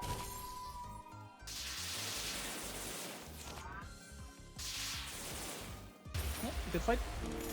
Thanks to the extra amulet, we barely had to worry about any of what they did. Homing amulets. We do now have 2 Ascension Kicks, so it will be a lot more likely to get the temporary firepower. And since I've got a Wandering Heaven that I will be wanting to upgrade pretty soon, it's going to be more likely that we can upgrade it. So it gives us back more energy and hits 3 times instead of 2. So I am actually just going to take this. It's speculative, like it's not something I'd only take for this current instant, but I think it's okay now. This event is basically like 3 random tools and a curse. I would only ever take this if you have the doll that prevents curses, or just for free EMP device. There's quite a few drones on the combats on this, plus the elite could still be Nitori, which also summons a drone, so even more reason. I find it hard to think of a reason why you would ever just say nothing instead of just taking the EMP device, but maybe there are some, I don't know. Point is, I have a lot more reasons to take it than not to here. And we'll go to the shop and we're gonna have an elite, which will hopefully be Nitori, so we can use our newly acquired EMP. Okay, so, first things first. Smart Speaker lets me always start with a card in my hand. Would be kinda interesting on the Wandering Heaven, but I don't think I have anything that is super necessary, so I'm not gonna take it. Plus 1 firepower, like this would be Bahra on SDS, I think. This is a lot more interesting, honestly, and it synergizes very well with the deck. I'm just not gonna think twice, I'm just gonna pick it up. No upgraded cards on the shop, sadly. And without upgrades, I don't think I'm interested in any of these. Thankfully, we've removed quite a few of our basic cards now, because I would normally remove here, but we have a pretty important upgrade on our second one, Reimu. And yeah, I don't think I'm interested in the soy sauce wall. This is whenever Reimu uses Takane, which is, it's actually this shop, Takane Mashiro. We gain 10 life and 25 hour, but we don't have like money relics or anything to make us go to every shop. If you have like the discount card or some relics that give you money passively, maybe this is worth it. I don't think I want to get it. So I guess I'm just actually gonna not save my money. I'm gonna pick up a tool. Since we're going to be hunting elites ideally, this is very good short term. So, and since we're not using our money anyway, I'm just gonna pick it up. Yomu. Really wish this would have Ignatory. Yomu's basically a self-scaling enemy. Whenever she attacks, she applies one lockle, which makes it take 1 more damage. So eventually she's just gonna be hitting harder, harder, and harder, and harder. And this is a pretty god-awful hand for this. If I play Wandering Heaven, I mean, the only card I'll have available is the Amulet, which leaves us exposed to 8 damage. Meanwhile, the duplex Flair makes us retain the Long Night, but I do get to full block and still keep some barrier. Despite how much I want to upgrade my cards, I do think the better play will be to just full block here, not take unnecessary damage. And next turn, the Long Night will only screw over 1 of our mana. Oh, and she also gains quite a bit of grace, by the way. Yeah. On her normal strike that she does, she's gonna be gaining grace pretty much all the time. Okay, so this will only be 1 mana to remove the curse, and I might get something I want. Firepower down is very good against Reimu because all of her fire which is multi-attacks. But since I have 5 mana left anyway, and this is going to be gone, I think what I'm going to do is add Incarnation into Asteroid Belt anyway. So it doesn't really matter what I pick here, I'm just gonna pick whatever. Add Incarnation, 3 grace means I block everything. And sadly the Asteroid Belt is not actually going to do damage because she has grace, but it will give us quite a bit of charge. So maybe we can reverse later. And because of the grace also, we don't get hit by the lock-on. Because we didn't technically get hit. It's not just that it didn't do damage. Okay, so 15 damage should be quite simple. Just Wandering Heaven here. With the 3 Ascension kicks. If this makes her vulnerable. Oh, it's not really gonna matter, huh? So I want to change on here. But, yeah. Okay, she's not gaining grace next turn. And this does mean we full block without using our barrier, so I will actually still be using it. But yeah, this sadly is not gonna do any damage, but because we have temporary firepower. Oh, I must have miscalculated because we did hit her with 1 attack. It's not accurate, is it? Oh, it's accurate. Never mind. Because it was actually very good. We did do a lot of damage. And it also means we keep our barrier, and I get to use Jinjin Orb.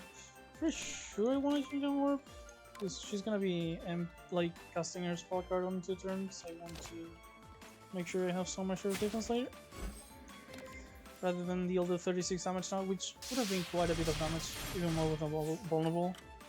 But still, I don't want to risk myself dying when I draw the double shining and this happens. Yeah.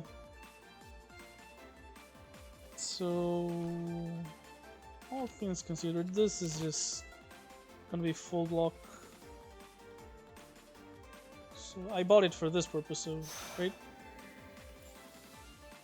And since I do want the barrier from this, I'm just gonna do Dragon Slaying Circle and play the Jinjam Orb rather than our EMP device. It's like, If I actually thought it was a good play, I would have used it here. I'm not desperate to save it for drones, but you know, didn't really need to. By the way, I don't think I showed it. Like, EMP device, if target is a drone, stands for 2 turns, which is kind of nutty. That's why it's good against drones. So, 45 damage here. That is quite rough. With what we have, we're gonna be able though to block most of it with Wandering Heaven, upgrading our Danmaku protection, and we can Jokai Buster. We're actually gonna hit there once as well, but this is mostly important that it weakens her. Damage goes from 15 times 3 to 12 times 3.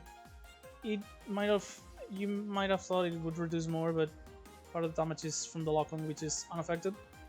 So it's still 36 damage, thanks to the barrier with full block.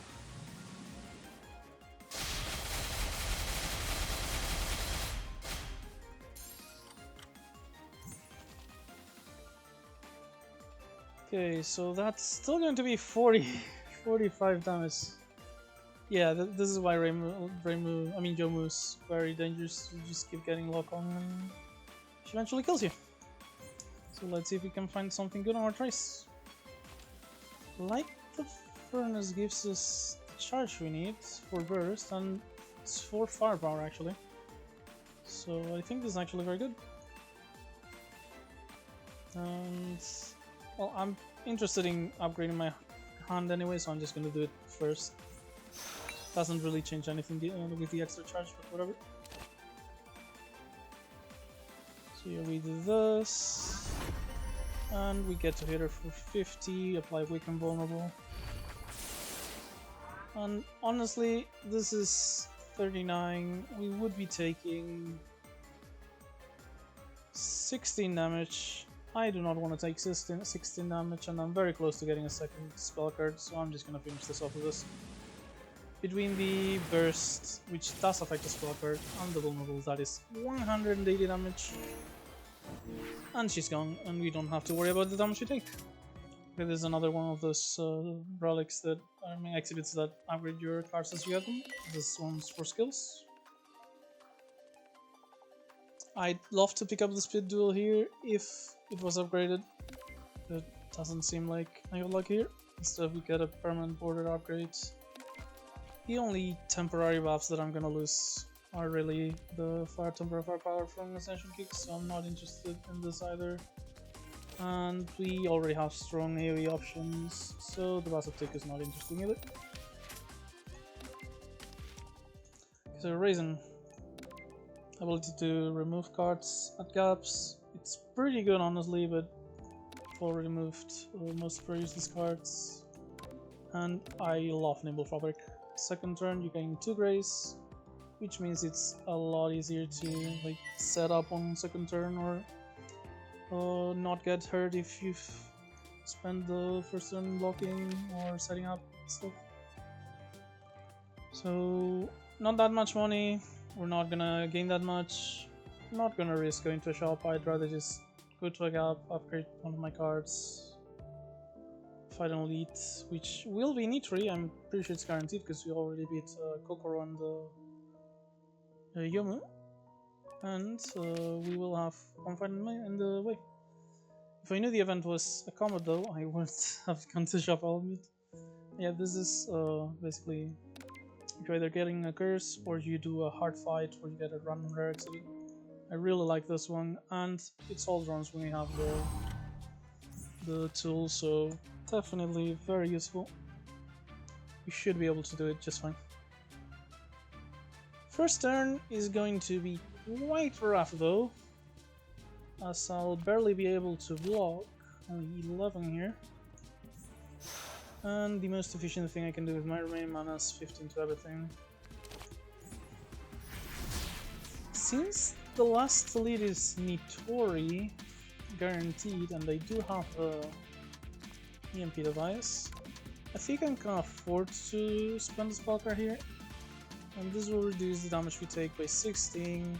It will also prevent this thing from purifying our mana and leaving us with very little colorless.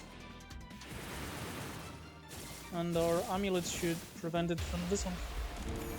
So like this, we're only taking 17, which is still quite a bit, but a lot less than we were taking otherwise. And we won't be getting purified.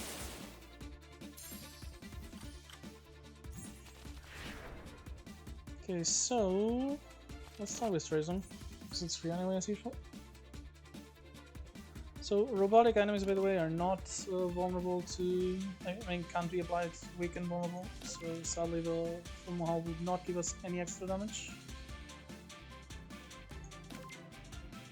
I kinda wanna just go balls to the wall, Jokai Buster, Exorcism Dance. So the block's probably gonna come in the form of Ballistic Shield, which does actually mean full Mohawk with the temporary far power down. The vulnerable doesn't matter, but the far power down does. Will help prevent quite a bit of damage. Plus, with the Ballistic Shield and actually the 2 Graves we got, because it's our second turn, forget about that, we will be perfectly fine here. Okay, so, yep, we have 5 mana, yep. Yeah, I'm gonna kill the Purifier first. Well, hopefully anyway, because Wild Exorcism attacks random targets. After the fact, might have been better to play this first to see what it hits and then maybe finish off with something with the Buster. But thankfully we're not going to take any actual damage anyway.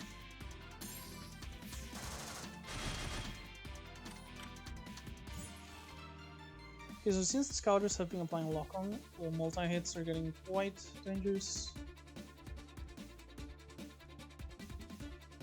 But we don't actually have much in the way of offense cards to finish off enemies now.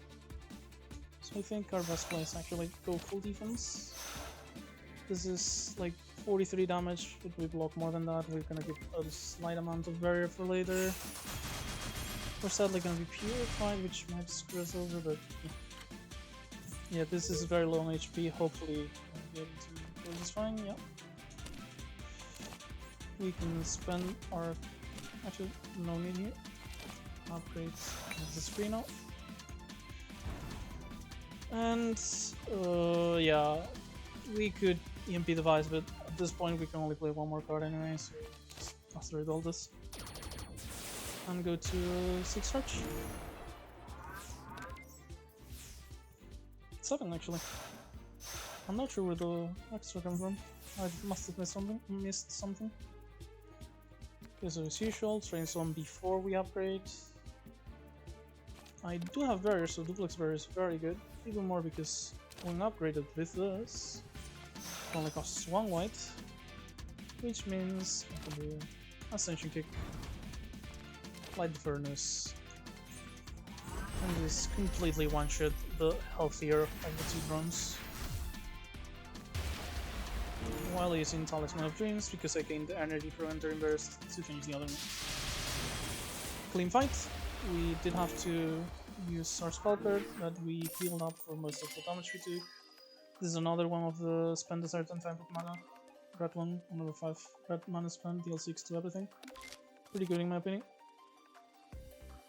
So we got this card draw, which we certainly have very little of. In fact, we have only cantrips, and it comes pre-upgraded, so we are not really gonna think much. It's better than both of those cards, and just gonna pick up. It's better, draw 3 cards, so gain temporary firepower and temporary spirit, depending on what you on the cards you draw. And our reward is 5 damage every turn. Sword of Iso, pretty good. I really like this one. Allows you to just chip down enemies on your full defense turns. Makes it easier to finish off hurt enemies, etc. More drones here. Would be absolutely great if we drew our EMP device. Well, I'm gonna start with Trizon just in case anyway. But yeah, not really interested in any of these. So yeah, actually Super Speed Flyer goes to 0. Well, goes to generic mana, so I guess this is the one that we might cast.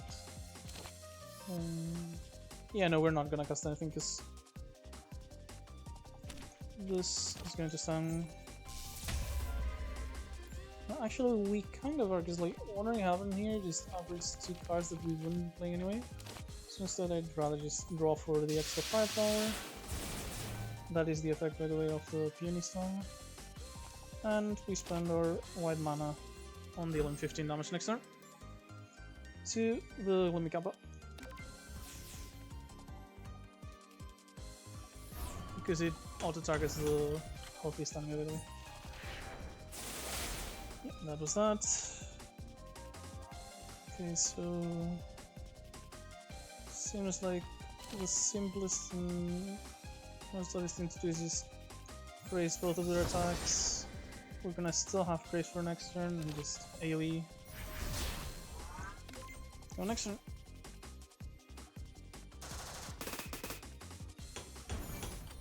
Because like we didn't really care about her defense at that point.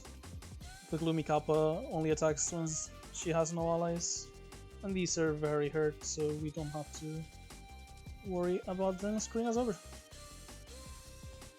So this is a kill. This is good. So if we spend like 4 more red mana on any turn, we'll be dealing 6 damage. We'll kill this. So instead of, yeah, I can just do this. So the last card I played was red, and finish off the Lumikappa. I get more charge just in case I need it, though I doubt it. And this is going to die to the Peony Stone as soon as I play it. Or it's gonna block, but we have plenty of damage. Like, I'm being a bit sloppy at this point, but there's really nothing to worry about. This fight is already won. We've had a lot of chip damage too, thanks to the combination of Sword Fuse and Peony Stone. So, a lot of AoE chip. I tend to really like Handwarmer here. Like, exile means you can get rid of a bad card. You don't actually have to exile, and you do. It's like 1 mana to draw 2. Plus, if you do exile something, you gain concentration, which we don't currently use. But we might generate cards with Trace on with a user or something like that. Yeah, I'm just gonna pick that because I think it's really good. And then we counter the up. We upgrade. So what would we want to upgrade that we can't often get with Wandering Heaven? I think this is the best standalone upgrade. Just ridiculous amount of grace. Probably blocks the entire turn plus the next turn, at least partially. Or actually no, with the amount of firepower we have, yeah, I'll actually rather do Evil Zillion Circle to turn our AoE card into an AoE multi-hit card. This is Nitori, as mentioned. She gets 2 turns of optimal camouflage, which is something the previous Kappa had as well, just reduces attack damage to half for the first turns. She's gonna be summoning her robot.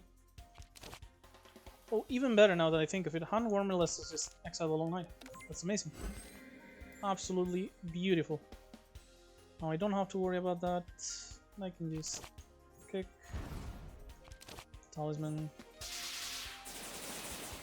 and Needle, just to be mana efficient and to gain some more charge, because we also have mana to cast it.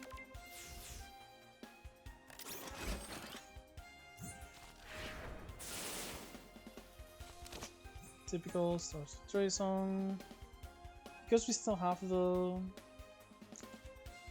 MP on our deck, I think I want to draw cards. So I will be taking Maiden's Waltz here. Plus, it's not like we have a lot of block or... yeah, all of this is like long-term value. We don't need block, like we have 2 rays, but... okay, so... like 50% chance we get it next turn, hopefully we do. Regardless though, I think my best play here is it light or just... I think it's this for temporary firepower.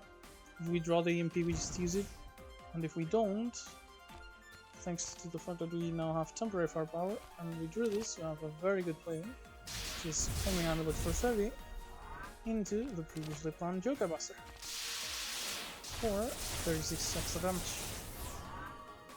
You might not actually even need the EMP. Although it will let us just kill this, I mean, focus on Nitori without having to worry about what this does, so I'm still gonna use it.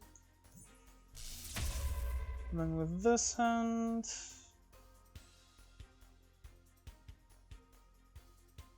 I think I actually want to focus on defense, like, no reason to be taking this damage.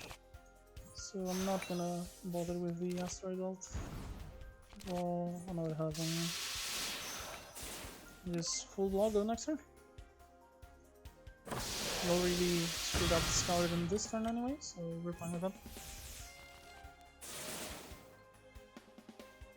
Okay, so they have a passive turn. I'm actually gonna do Light the Furnace before upgrading it, because I don't want to enter Burst yet. I just want to be close, because I didn't have any offensive cards on hand anyway. And then just wondering how them into exiling a bad card. I'm getting what? Yep. Next turn, hopefully we kill this through the block. Oh, yeah, that's a lot of healing.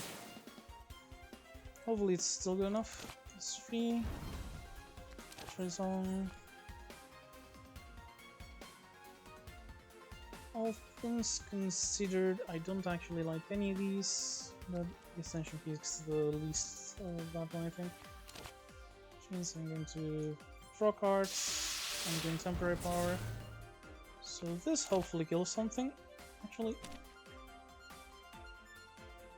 So this would cost 1 white, half left. And I might be able to just full moon asteroid this, maybe, yeah. Which means I have a free Ascension Kick area. I have enough mana for that. So let's do this first anyway, for the vulnerable one, in case homing goes for Nitori. No, for a homing amulet it sure misses quite often the target I wanted to hit. It is accurate at least though. Okay, so kinda screwed ourselves. Or not really actually, we're 1 off of the charge, which means I can do this. That's nothing, so I did make a mistake, could have just thrown it on Nitori. But the point is, we enter burst, and this kills. Nice.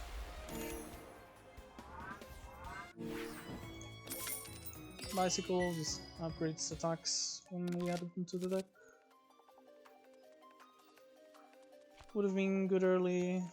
I'm not interested in more AoE. Purify the land lets us exile quite a few of our bad cards. So I am going to be going for this.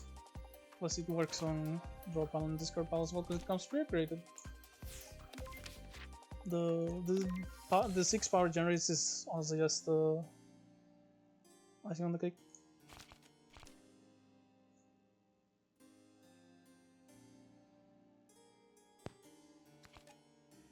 Okay, so we're not gonna heal obviously because we're full health. So this is gonna be an upgrade.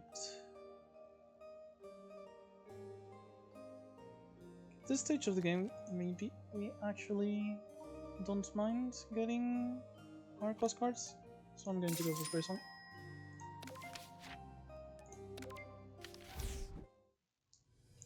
Okay, so Yuyuko, her big issue here, well, she has a lot of summons, but most importantly, next turn she's gonna use a very low damage MP, I mean a spell card, that will apply Curse of Mortality. Means I can't heal, and I'm gonna be losing HP every turn. So this is a race. Remove the curse. That's probably gonna be how we start every fight from now on. And sadly, if I don't want to get hit, I'm gonna have to do bad incarnation. Even then, I'm still gonna get hit for 9. Sure.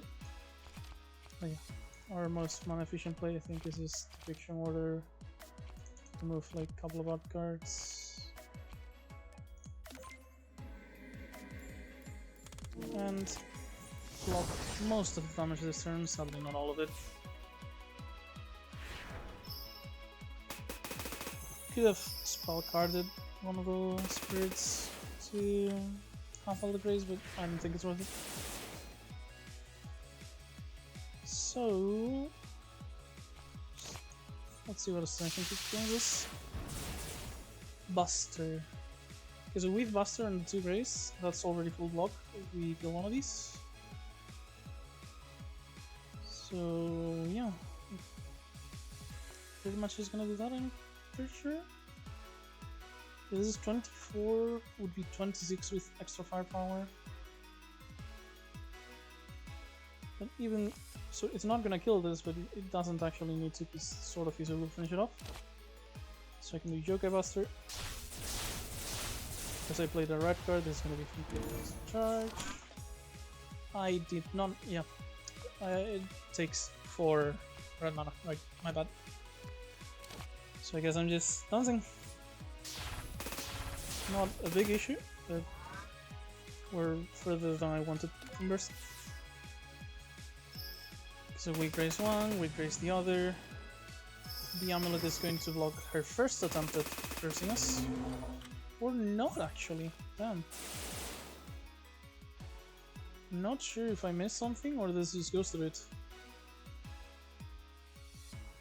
Regardless though, this turn seems relatively obvious. Wandering Heaven. Get the orb. This is gonna die to the sword, so I really don't need to attack it. So just focus all my damage on this. Could have started full Moon Knight, I think a bit. Actually, I still think it's good. Yeah. It was a mistake not to use it earlier, but again, don't compound mistakes. You fuck up, but the optimal play is the next optimal play is what you would have done anyway. Don't just change your plan because it feels like a waste. Like, keeping her vulnerable is still my best chance here. So I'm just going to do it. So as usual, this is free, so it's the first thing we do. This will actually go down to 4 costs, which will go down to 3 costs when upgraded, because we generated an orb. But actually I think this is our best option here, because it will be a great finisher. Like, we can just save this until she's like in kill range, and just use this to kill her. Probably along with the spell card when she's vulnerable. So, on that note, Homing Amulet. Oh, wait, I'll upgrade all our hand first. Because, like, it's even better because this is gonna give like more energy. Homing Amulet, it's accurate, deals more damage because we have a lot of firepower. I had firepower, not temporary firepower. So I didn't get my energy back. Ironically, considering we already did this before, still our best play, I think. But yeah, I'm making mistakes. I need to focus more. Yeah, we do this because these can be retained. She's not attacking this turn anyway. Just deal as much damage as we can. And this should be our last kind of free turn to wail on her. Because she's gonna summon and then she's going to start hitting really hard at this point. Fantasy Seal is not bad if we want to keep taking care of the ads, but actually with how close we are to burst and us wanting to kill her this turn, pretty sure it's just ready for burst. Upgrade our hand. Ascension Kick. Burst. We gain 2 energy. We spend red energy on any attack. Next to the mini Hackrow, we gain 1 charge to get into burst, and we simply hit her as hard as we can. Evil Ceiling Circle. Also, I forgot, like, this gained ethereal when we created it with the Trey song, and I didn't even realize until now that it got itself. But yeah, we can just asteroid belt, Yin Yang Orb, and just. How likely are we to kill her next time with cards? won't have bursts, which worries me. So yeah, let's just not fuck around. If we don't want to find out, just kill it.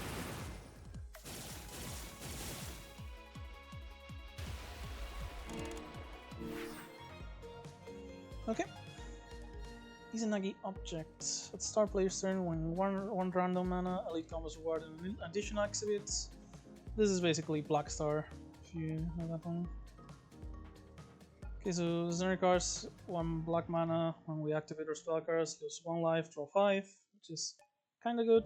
Not like super amazing, but kinda good. The issue with it mostly is that because of all the like power reduced, we don't get the full spell card of 2 bosses. We don't really have anything that gives us power, etc. etc. But this is absolutely perfect for a deck. Start a player's turn, gain temporary firepower equal to the number of attacks played last turn. And it gives us red mana, which is what we're using most, so that's a very option for me, I think. So I'm torn between these two. Fantasy Blink is one of the extra turn cards, which is really good. But because of time limit and it costing 4 on like it's not just Reimu, it's like our specific deck doesn't have much mana generation or anything. I think it's gonna be worse than Supernova, which is actually a Marisa unique, but again, mini Hakaru. But it's an extremely good card, gives us 4 mana, draws 2 cards, absolutely nutty. Super adrenaline basically. Just pick this and move on. Okay, I have enough money to go to a shop, so let's just go to the only shop that has shop. It's only 2 combats and an event too. At this point, like I feel decently powerful, but I could still get ground down by encounters. So I tend to favor paths with less combats at this point. On Act 3 you don't really need to grow that much in power. This is just easy Supernova. And yeah, with the homing amulet here and the full Mohau, I'm pretty sure we just give everything vulnerable. Spend 2 of our mana on Ascension picks. We don't have any double white cards, I'm pretty sure. We have Trazen, but if we draw Trazen, it's whatever. So I'm just going to spend white mana to give more red mana up. Since this is going to give us more mana back for upgrade, I think it's worth doing. And then we just homing amulet. We have temporary power, so we get 2 mana back, Evil Seal Circle, and all of the accumulated damage will kill the 2 attackers. And it actually just leaves. Well, it says Suwaku Maria because it's what she transformed into. This is Shutai's how it's. She's a Tanuki that disguises into different enemies. Like when she's alone, or like when it's only one Futai Tsura, she transforms into Suwaku. If there's a second one, the second one transforms into a different person. I can't remember. That just keeps summoning a lot of enemies usually. But yeah, like she's already almost dead, so just joke about her. She's dead. Nothing to think about. That was a pretty simple combat. Just use your vulnerable, use your AoE cards, kill your opponents.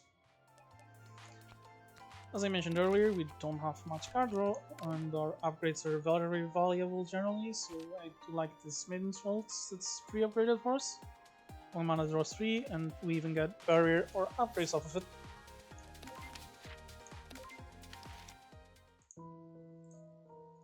Okay, so this is basically like this is the colorless event for the act. I tend not to like either of these options. I've taken remove impurity before when I had a lot of like colorless mana, because I took relics that give you 2 colorless mana rather than 1 colored mana. But unless you're doing very specific builds, the remove impurities aren't really all that good. They help with things like infinites, like because when it says remove its colored mana cost component, it doesn't mean that cost is generic now. No, this would just be free. For example, you go to like Trazon, free. Hybrid card like Ginger Rune, free. And for example, like the cards that have a generic and the color component would just cost the generic. So yeah, it's not transforming it into it is mana generation in a way, and it does let you play multicolor cards. I'd only ever pick this if it like enables an infinite by having certain free cards, or if you have a ton of like colorless mana you want.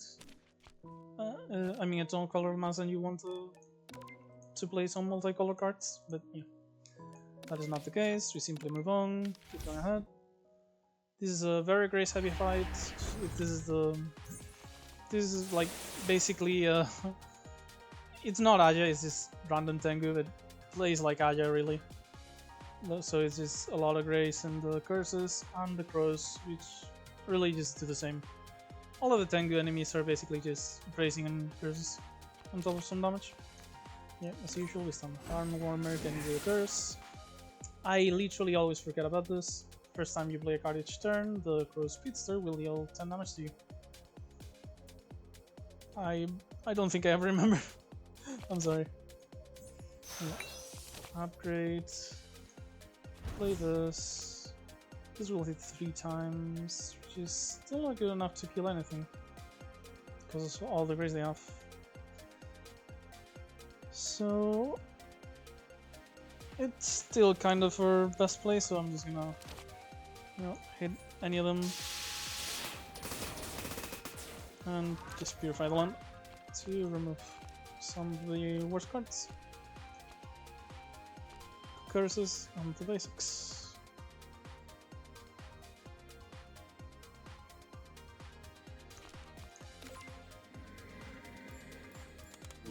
And that will be it for my turn. As usual, full blocking while dealing some damage.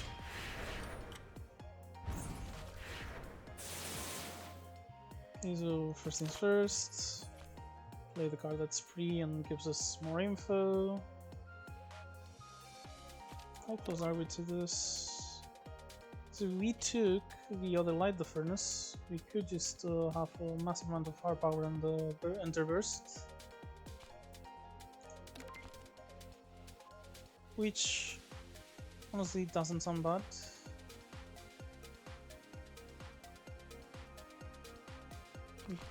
Nothing else really interests me. Homing Amulet is slightly tempting, I guess, but I think what I'm going to do here is pick Light the Furnace, draw cards, and depending on what we draw... By the way, I did forget about this. I was lucky that I had the Grace from the Relic with the Nimble Fabric. Yeah, we see what we draw, and if it's something that works well with our burst, we enter burst and kill the enemies. If not, we use something else. And it is actually. So we just do double Light the Furnace. We're getting a massive amount of firepower, enter burst, homing amulet for 102 damage separated between them for free because we have temporary firepower. And if I had played that well, I would have full moon hauled first and she would probably be dead, but since I didn't, let's just make sure we're not taking damage by playing the Grace card, plus 3 Grace.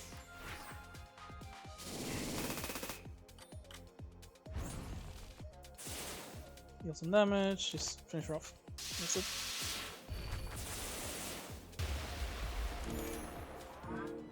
At this point, by the way, like, I think there's one encounter left in the entire game that has a drone, so we can get rid of this whenever.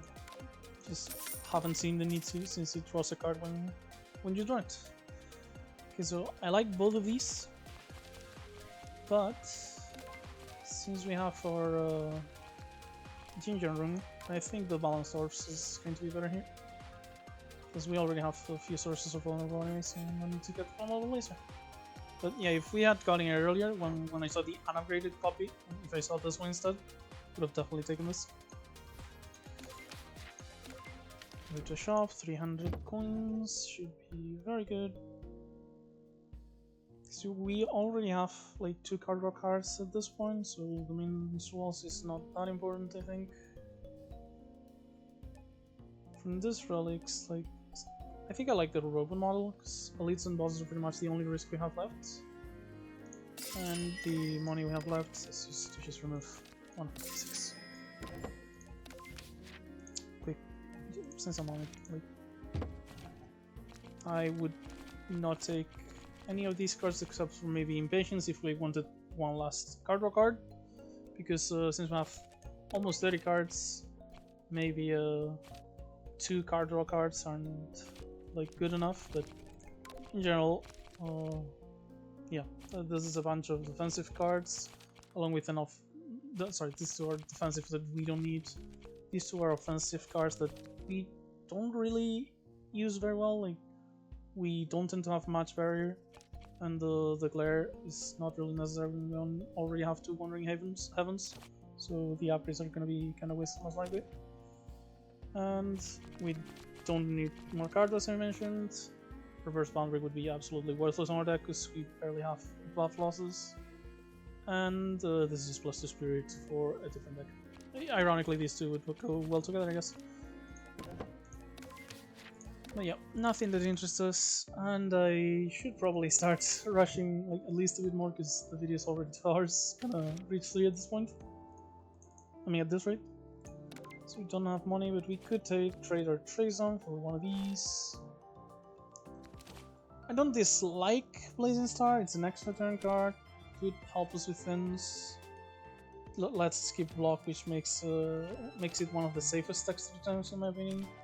But Trazon has been good so far, and I don't really want to risk this. I'm just going to not trade and do the trade here for the switch for Eye Cream from the outside world, which is the 3rd out of the 4 pieces of the trade quest to get to the Act 4.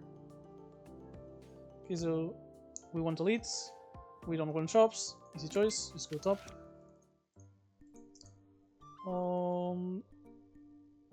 This event can give us a card that is like, for 1 mana you gain 30p. That is basically an entire new spell card, so I am going to do this and gain positiveness. Generally you don't want it if you're not in need of power, because it's technically a junk card. Like it just sits there and does nothing if you don't care about the spell card. But we do care about the spell card here. And this is the last draw encounter actually, so hopefully we draw our EMP eventually. So we have 0 defense here, which kind of worries me. And we can't really one-shot things with Evil 7 Circles, so I'm just gonna draw my cards. Sadly, the grace is useless because if these cannot be raised, when the enemy does accurate attacks, you'll see the circle around the attack or the target, whatever. So, any chance we can one-shot any of these to at least not take 32, but just 16? Only way I can actually see is like using spell card. Yep. In which case, if I'm gonna be using spell card anyway, like I'm just gonna see what I'm gonna draw next. Doesn't change anything. So yeah, this spell card, one of them.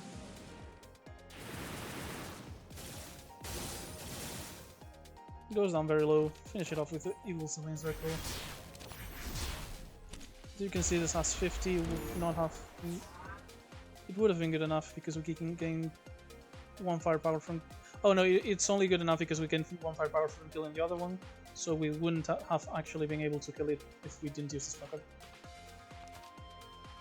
So yeah, I think that was the ultimate way. Unless maybe with the. Actually, maybe it would have because of the pianist. And well, too late to apologize, I guess.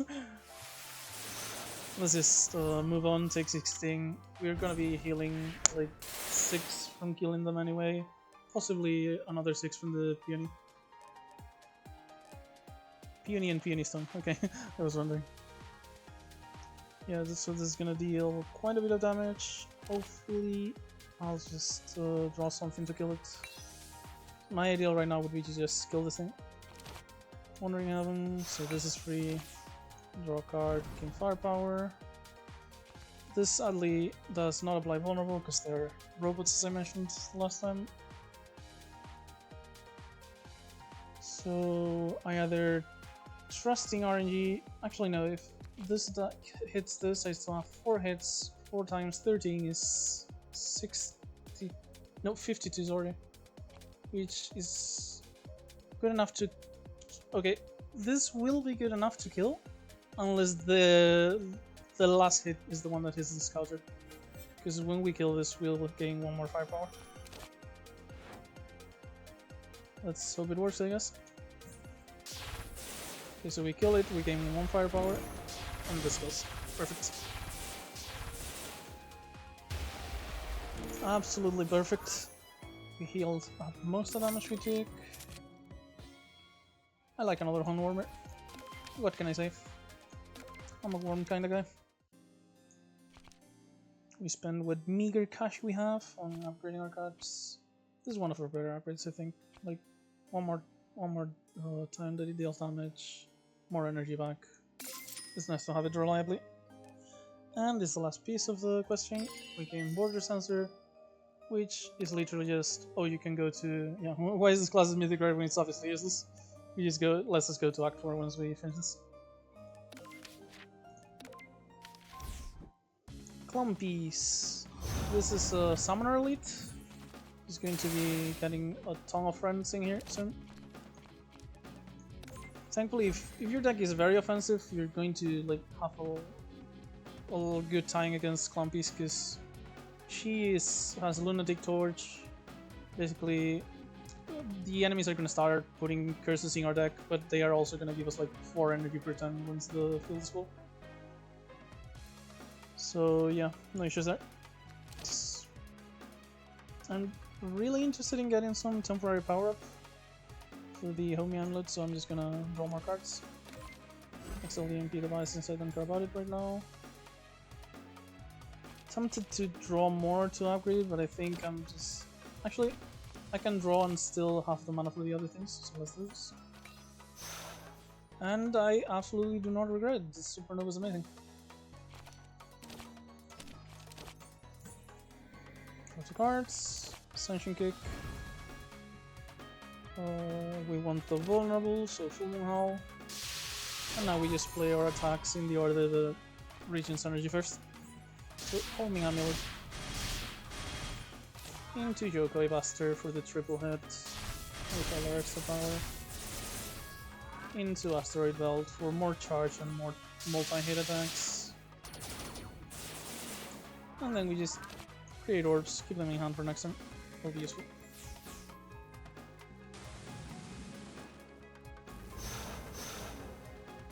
So as mentioned, they get a ton of summons that are all Lunatic. So we're just gonna be getting a ton of energy. And we're gonna be using that energy to kick them in the face. So upgrade my hand. This is free now as usual. We draw. This is going to get us 1 away from burst. Which means if I spend mana, red mana on something, this is going to deal a ton of damage. I wish I could have done it with the Jinjang Orb, but it costs 0 right now because of the upgrade and the discount off of the Balance Orbs. So yeah, now we are in burst, and we simply do Wild Exorcism to kill a bunch of enemies at random. Hopefully anyway. For Clumpies. Well, it went for Clumpies so hard that we actually just get to kill her.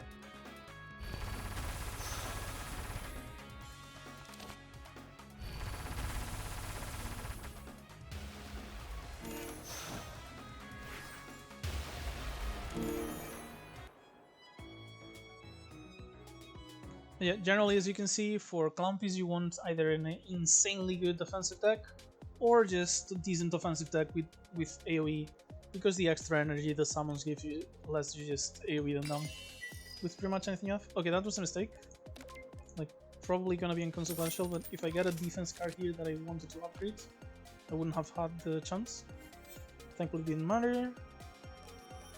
Kinda like Orb of Duality, decent attack for 1 mana that gives us an orb. The other 2 are whatever. I've used tons of Sakura before to decent success on certain builds. it does guarantee that we'll always have temporary power on our deck, which is good for the homing omelets and stuff. But we pretty much always have it thanks to the Sakadish anyway, so I just like the orbs because it's free defense on decent offensive attacks. Mascophobe, every 3 attacks, quicken 10 power, not really all that interesting compared with Leaky Ladle, which is every 3 skill cards played, process 2 cards. Skill cards for reference are not attacks or defenses, they are things that have weird effects like Trizong, the Exorcism, most of the card draw is going to be skills. But yeah, this will probably just fix our card draw problem on its own. Which was mostly already fixed, mind you, but yeah, just pretty much guarantees that we'll not have any issues. So no real money for shops. I want to avoid combat, so we go to the event first on the path of the elite. Don't really like this encounter often. Like if we were very low health, we could just pick up the first option, heal up and King a Curse, but you know, max life with 4x4, restore life. Instead, we're gonna lose a decent chunk of health. Thankfully, as I mentioned several times, we do have quite a bit of healing, so the damage shouldn't be too bad. And we do get a decent card, like the 0 mana generates 3 energy. It's a tool, so it will be counter to uses. But yeah, it's not a bad card. I don't dislike it.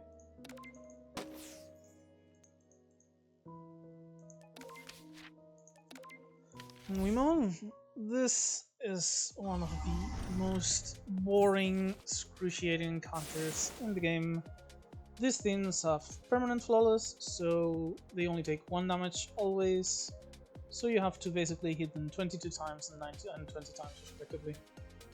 You generally want to separate the damage, because if you kill this one first, this one's gonna change her attack patterns to be more active. When normally she is kind of lazy and she'll only attack not very often. Don't really know the exact pattern, but very often she'll just do nothing. Also on this encounter we do get Yukari tips back, which gets us some of these things. I have plenty of attacks, I don't need the garbage shoots. Like they're technically not awful because like it's 1 mana for 1 damage because they have flawless anyway, and it gives them all replenish, which is when you draw cards. But my deck has plenty of multi-hit, so I don't actually care. So I'm just gonna pick up some defense. Or actually, this, if we take no damage, this guarantees that we heal total, so I'm just going to go for that. And as usual, start with card draw. Supernova is very good, as I mentioned. Sadly, no temp firepower right now for Homie Elite. No Men's Waltz. Right now, the Wandering Heaven is not very useful because we don't have white mana, so I'm just going to exile it or something else. Okay, so this is our Hana.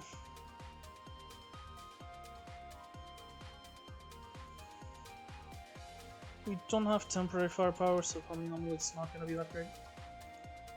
Actually, if we get our block from the orbs and the grace from here, we can grace the first 2 attacks and then block the last one, which would give us temporary firepower, which means I can do this into this, and now we get enough barrier to not have to worry about this. Perfect. So as mentioned, we'll grace the first 2 attacks and the 14 damage will go into a barrier.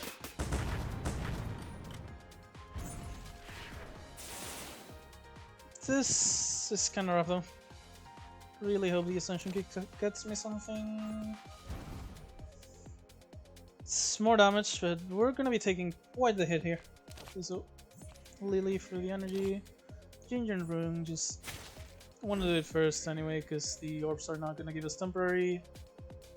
They're gonna give us temporary firepower, which doesn't really matter because of flawless, right?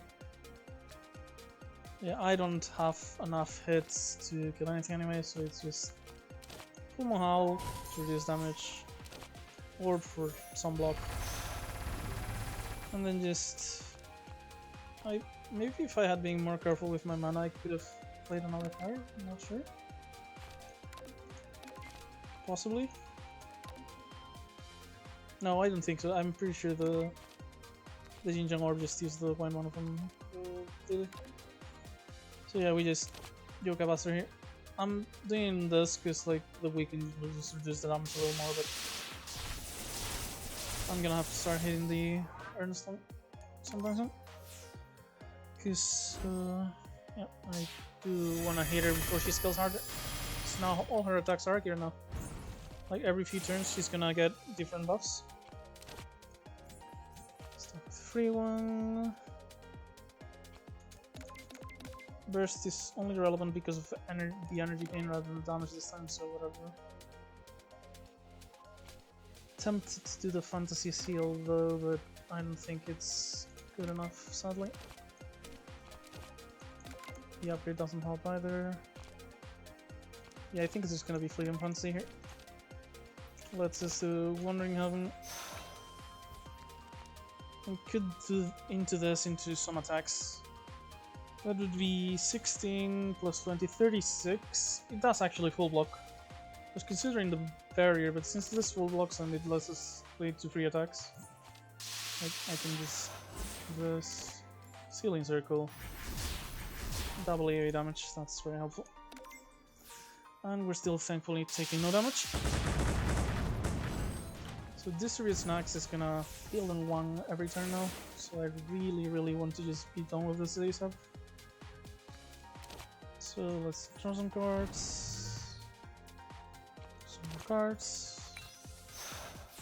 Did not really draw any of the things I wanted, I'll admit. One last attempt, maybe. Yeah, not happy with my draws this turn.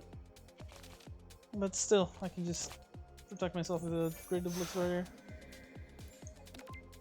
I should still, yeah, I still have quite a few multi-attacks in here. So I still have the attacks cost 0 effect on from the Fleeting Fantasy, so I'm not gonna attack because I don't want to waste it.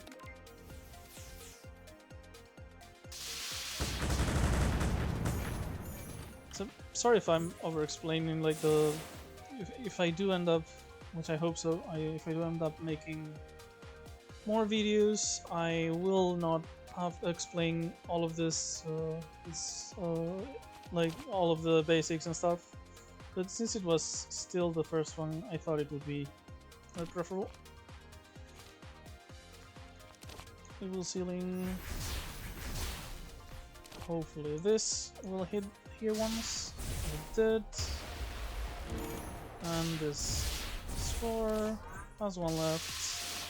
And it goes to 0 thanks to the Bane Stone. And I should have played the positive nose first. But hopefully not gonna be an issue. Lightning Layers is not too bad, honestly. Could a hybrid attack affected by burst on the block part as well? I'm gonna take this. Rarely even see it, but it's pretty good here. Because like it's a, for reference, it's a Reimu, Marisa unique. But Marisa is red-black, so that's where you don't often see it on her. But yeah, as I mentioned, the characters do have uniques from other colors. Not sure what I should upgrade. I think at this point I did really just do want to make sure this always gives me all the grace I could ever need. Then Elite Gap in the Act 3 boss. Okay, so this is Eikishiki Yamashanadu, which only has Eikishiki written here, but that is her full name as far as I understand. Which makes a copy of your character. They each have basically the effects they usually have when they're the first act bosses. So this Elite is basically like a Act 1 boss times 2. Well, I'm pretty sure she has more health than usual. Yeah. Nothing too complicated. This is probably the closest thing to a stat check that this game has, I think. Yeah, so this will give us all the grace for this turn and quite a bit left over for later. While also letting me Jokai Bust the mana colors. Alright, keep making that mistake. Thankfully though, I can just Sentry Kick to see what I get. Oh, that's nice. Supernova. And I do have temporary power now. So, Amulet for free. That was an extremely fortunate draw. By the way, the reason we drew 3 cards instead of just 1 is the previously mentioned Liquilator. Yeah, this was actually really good. So, chunk more damage. Use Balanced Orb. And I'm going to just leave the Hornwormer on the deck, let it stay. Deal some more damage.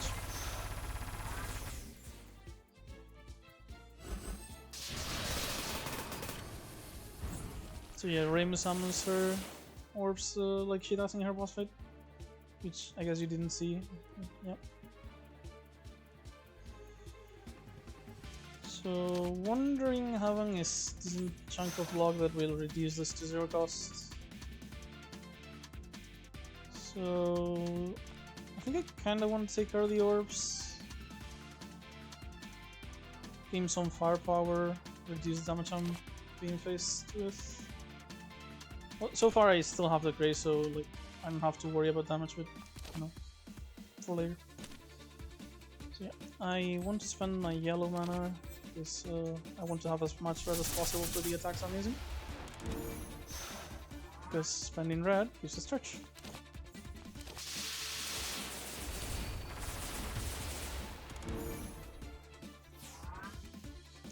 So I have only one left anyway, so just spell card and hit me.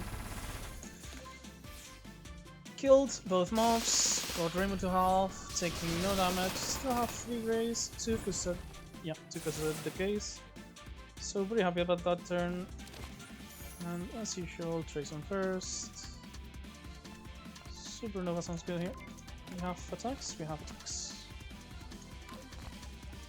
So yeah, Supernova, draw attacks. Get this out of my hand so I can draw more cards and possibly gain more firepower and stuff. Nope. Got 2 spirit from this, but these are not attacks or defense, so it didn't actually give me anything. But I do get to full Monghal. Upgrade my hand. Should have upgraded first, obviously. That was a sleep up.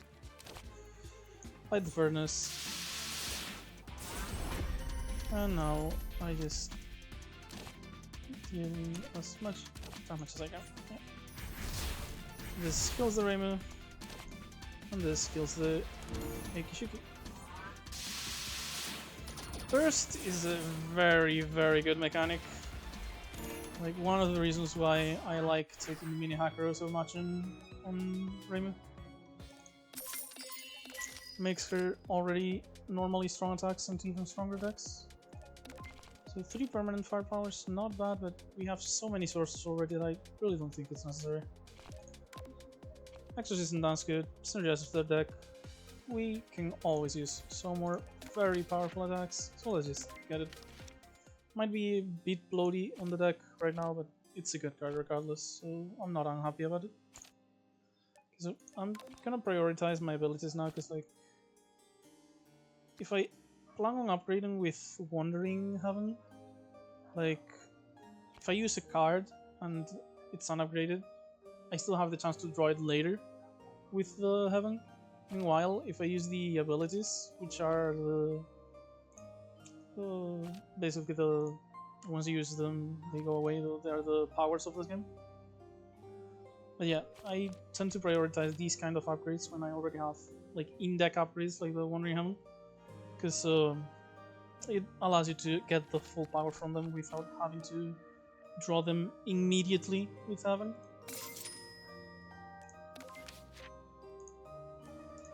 And we are fighting Junko, which is the Purify boss of the third act. She's basically gonna be taking our colored mana. Rainbow mana doesn't count. The rainbow mana is invulnerable to her bullshit. And she's going to be taking our colored mana and turning it into colorless mana every time we play a card. So yeah, we want to spend our colored mana as soon as we can, so we don't just lose it.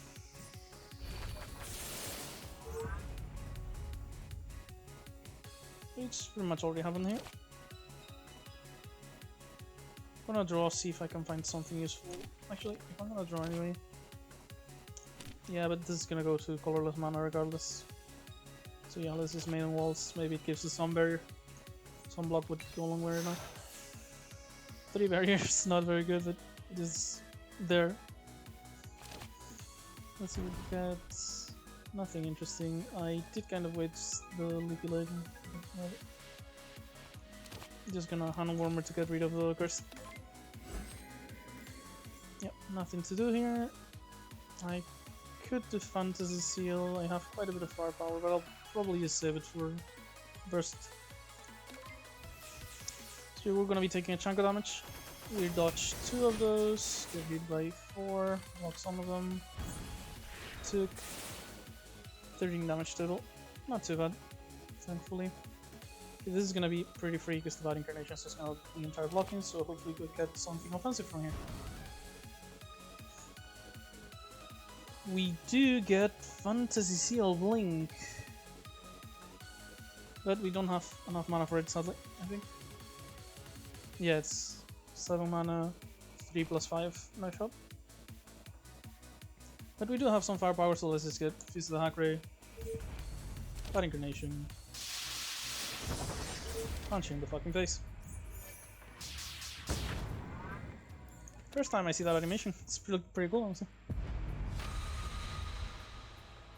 Which reminds me that, yeah, like, one thing I really like about this game compared to STS is, like, it's just so much better visually. Which, no hate towards STS, it's not just the, basically the precursor of the genre, pretty much.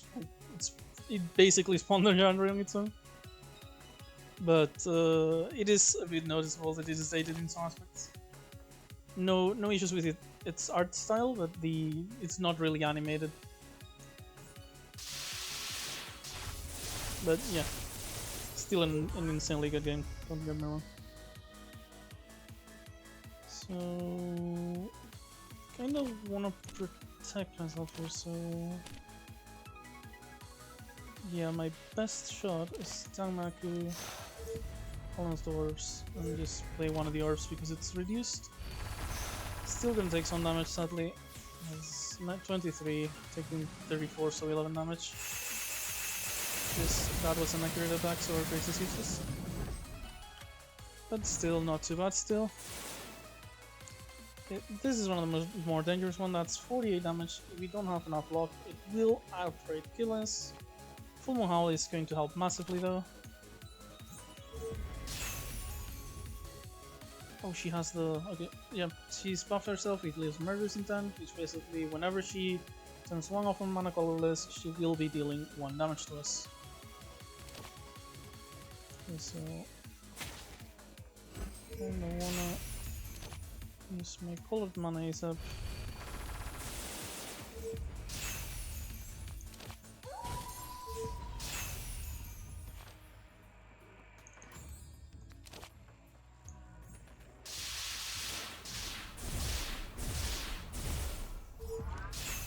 And so, yeah, we still took like crap ton of damage. I didn't really focus on that because I wanted to focus more on still having red mana when I wanted to cast this. But that was quite rough.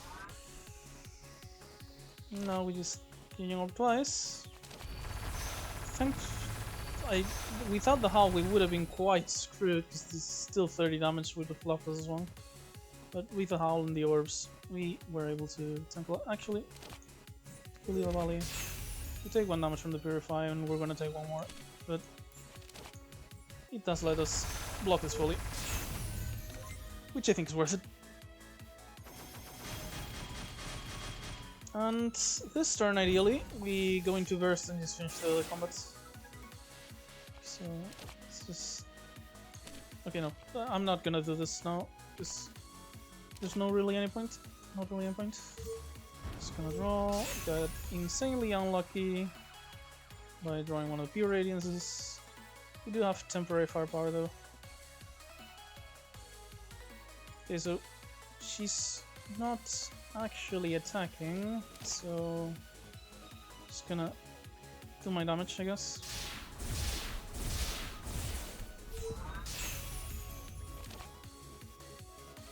She's gonna purify the white anyway, so I'm just gonna use it now.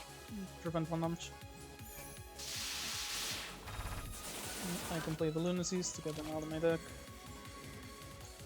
And next turn she should be dead unless we get insanely bad draws. Which we kinda did actually, but not bad enough thankfully. Because I'm pretty sure that evil sealing here. Oh, but we might, if we do evil sealing and she does red instead of white, we're screwed. So start with Fluster, which is a shame because it deals more damage, so we wanted it to be amplified by burst. And yeah, it does. Alright, we enter burst. When we enter burst, we're getting Reimu mana anyway, so it didn't matter. But we're still killing her here. Okay, that was rough, but eminently doable. And that leads us into the last stack, because we have a border sensor. So we get one last shiny exhibit here, which is probably going to be like the color of mana at this point doesn't really matter much, I think. This upgrades cards on my first turn. This just lets me save more mana. Like on my first turn, like I'm going to have the curse plus the double, or is it double hand warmer? So I don't really need the upgrades on my starting hand anyway. So I think Philosopher's Stone is it. Oh well, the other one was colorless mana and you get tools from card rewards, but at this point, like, what's the point? I don't really need tools anymore. I mean, they could be useful on the last fight, but like, it's every 2 combats, so I wasn't gonna be getting a reward anyway. Final Spark's kind of tempting here. Like, whenever I enter burst, it will come back to my hand. It's 72 damage with the burst, and whenever I draw this, well, sorry, the first time I draw this each turn, it will give me mana anyway. But I think our best option is skipping here. Confluence could have been good, but I'm doubtful that I'll find a chance where I want to actually exile my entire hand for a temporary benefit, because we will exile the orb when we play it.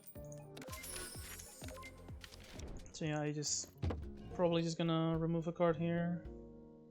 Yeah, the Dimensional Rift might have been tempting if it was upgraded, but I couldn't afford it regardless. So yeah, it is very simply remove my worst card, which is the Amulet. It's not upgraded. And let's go for the boss. Don't even have enough money for an upgrade here, so this is dainty. And get the last boss. That was 2 hours and a half. Look, this game is generally like has longer runs than Slay the Spire anyway, but I will admit that this is one of my slower runs. Technically, I'd wager they last like an hour and a half to 2 hours. But yeah, explaining things and stuff took me my time. So, Seiya, basically hard. Like, chances are related whenever your friend plays a card, takes 2 damage. Liberate of items, only 300 damage per turn, so you need to take at least 4 turns to kill her. And she gets random items on each attempt. In this case, she got one of the items I hate the most at the start of Seiya's turn. She takes all my relics. I'm only gonna be left with the mana relics that I got from the bosses, but all of these are gonna be gone. And this is particularly heinous in this round because like I have quite a few. Like this works at the start of second turn. This is consistent. This is consistent.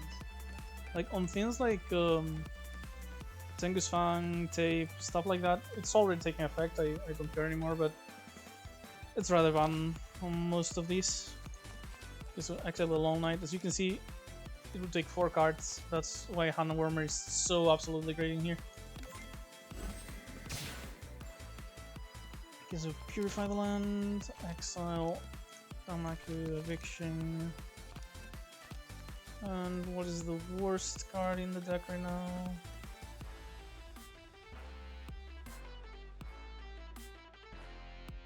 Honestly, probably a Cleansing Exorcism at this point, because the only way she'll be shuffling Stardust in my deck is with one of the items she can get, and when she does that, like 2 ward is going to last me 1 turn, no more.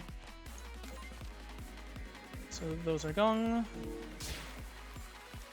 I'm gonna be... Christ. This is 40 damage.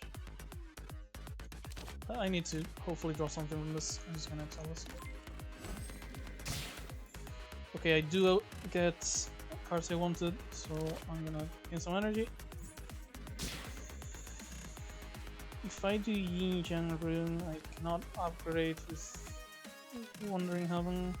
And I do want to upgrade for the Slaying Circle, please. So, Circle, Heaven, Circle for the weekend, more than the Vulnerable, honestly. And I'll just finish with the 2 attacks that give me cards that return. So yeah, it's still a very rough turn, but at the very least, we have some block and we weakened her. And I'm going to drop the card just because she's at 913. I want to drop her below 900 to make sure I only have to play 3 turns, assuming I get 3 extremely good turns. My relics! I worked so hard for those!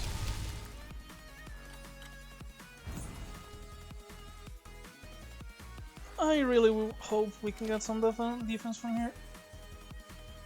Crimson Release, Fleeting Fantasy. All Out is very good as well. But I do need defense because she's gonna be hitting for 34 ungraceable. I have quite a bit of firepower, so I think I have to pick this. Gonna Ascension Kick since the extra block will compensate for the life loss. And now I'm pretty sure it's basically just dealt Balanced Orb into one of the orbs. Because yeah, it's very close to the same amount of damage.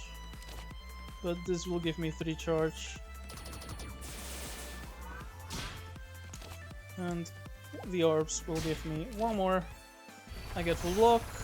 I'm 1 off of burst. Didn't exactly deal 300 damage, but it is what it is. Next turn, we probably will at least get 1 entire bar of her health, like 1 entire 300 damage. Plus, she's not attacking, she's summoning her next object. If I remember correctly, Reverse Offensive is gonna give her a Pyramid that inflicts 3 weak, 3 vulnerable, or 3 frail on me every turn. Regardless, vulnerable. Grace plus firepower. The Scissor Blade ignores Grace, by the way. Also, this is definitely a Kill la Kill reference, just from the shape of the sword. And I guess some block, free attack, enter burst. Already done 200 damage. Let's try and get some more barrier. Okay, so the needle here, 72 damage. I think that should be enough, because actually I don't need to do duplex barrier, because this is actually just better with the amount of firepower I have. Which means that I can do Heaven for block for the Scissor Blade. Do the needle I was planning on doing anyway. And the block means I kept a little bit more barrier for the next turn. That might have been... No, Fantasy Seal would have been way overkill. Would have been way over the 300 damage. Oh, there's one of the items I mentioned. Every turn to run status first on my dropout. So... Ascension Kick for free. Oh, this is extremely good right now. So, light the furnace. And it's obviously just some block and barrier, some damage and barrier. A shame that I wasn't in burst when I got the line laser. But we're properly set up to go in next turn. This would not get her below 300, so it doesn't really matter.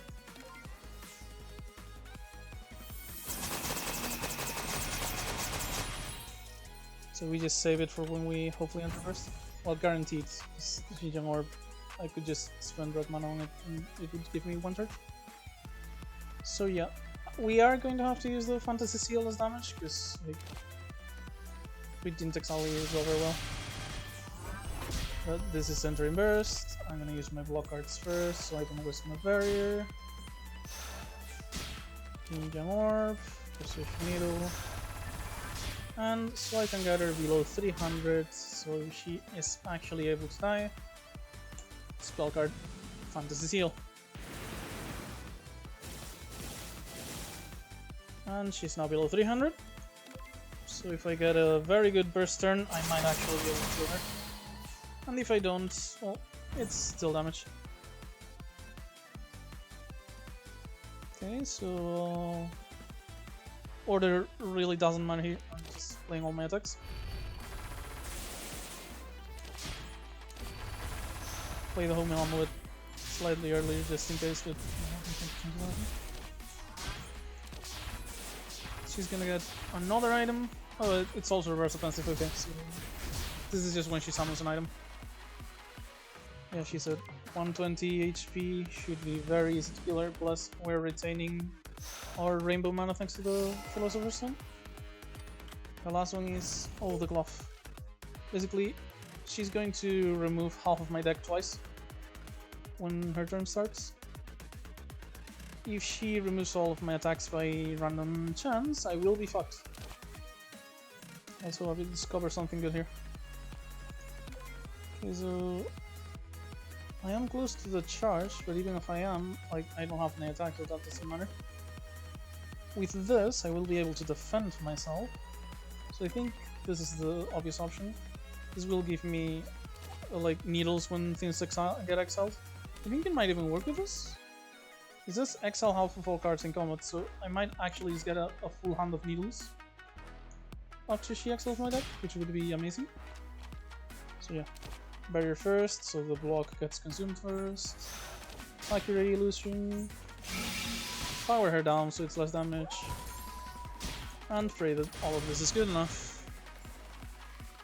Yeah, she exiles half of... Yeah! I'm gonna get a full hand of 3 needles, so she's guaranteed to die. Perfect. Yeah, she's exiling half of the entire deck, both draw pile and discard pile. But my hand is full of needles, so I'm not gonna draw the curses. And this is finally game over for Seiya. I hope. Is the barrier actually gonna screw me? Because if so, I'm dead. I'm 3 off. I think. Oh, I'm 18 off. God damn it. Well, I just lost the game. I'm dying here. That, well, if I had actually checked my draw pile, I would have seen that they're all attacks and they're all good. So yeah, the good play would have very definitely been to not play the Hakurai Phantom, so I wouldn't fill my hand with needles. But I think this is still like close enough to a win and didactic enough to serve as the kind of content I wanted to make. So yeah, let's see how Seiya kills me here. Exiles half the deck again for the last time, and exiles my existence. A shame, but I hope it was still good content. Yeah, this would still be a win. Like, I didn't beat the hard, but I still like did the third act. Yeah, and that's about it. Hopefully you'll enjoy the video, and see you next time when I probably do Sakuya next. And that's it. Have a nice day.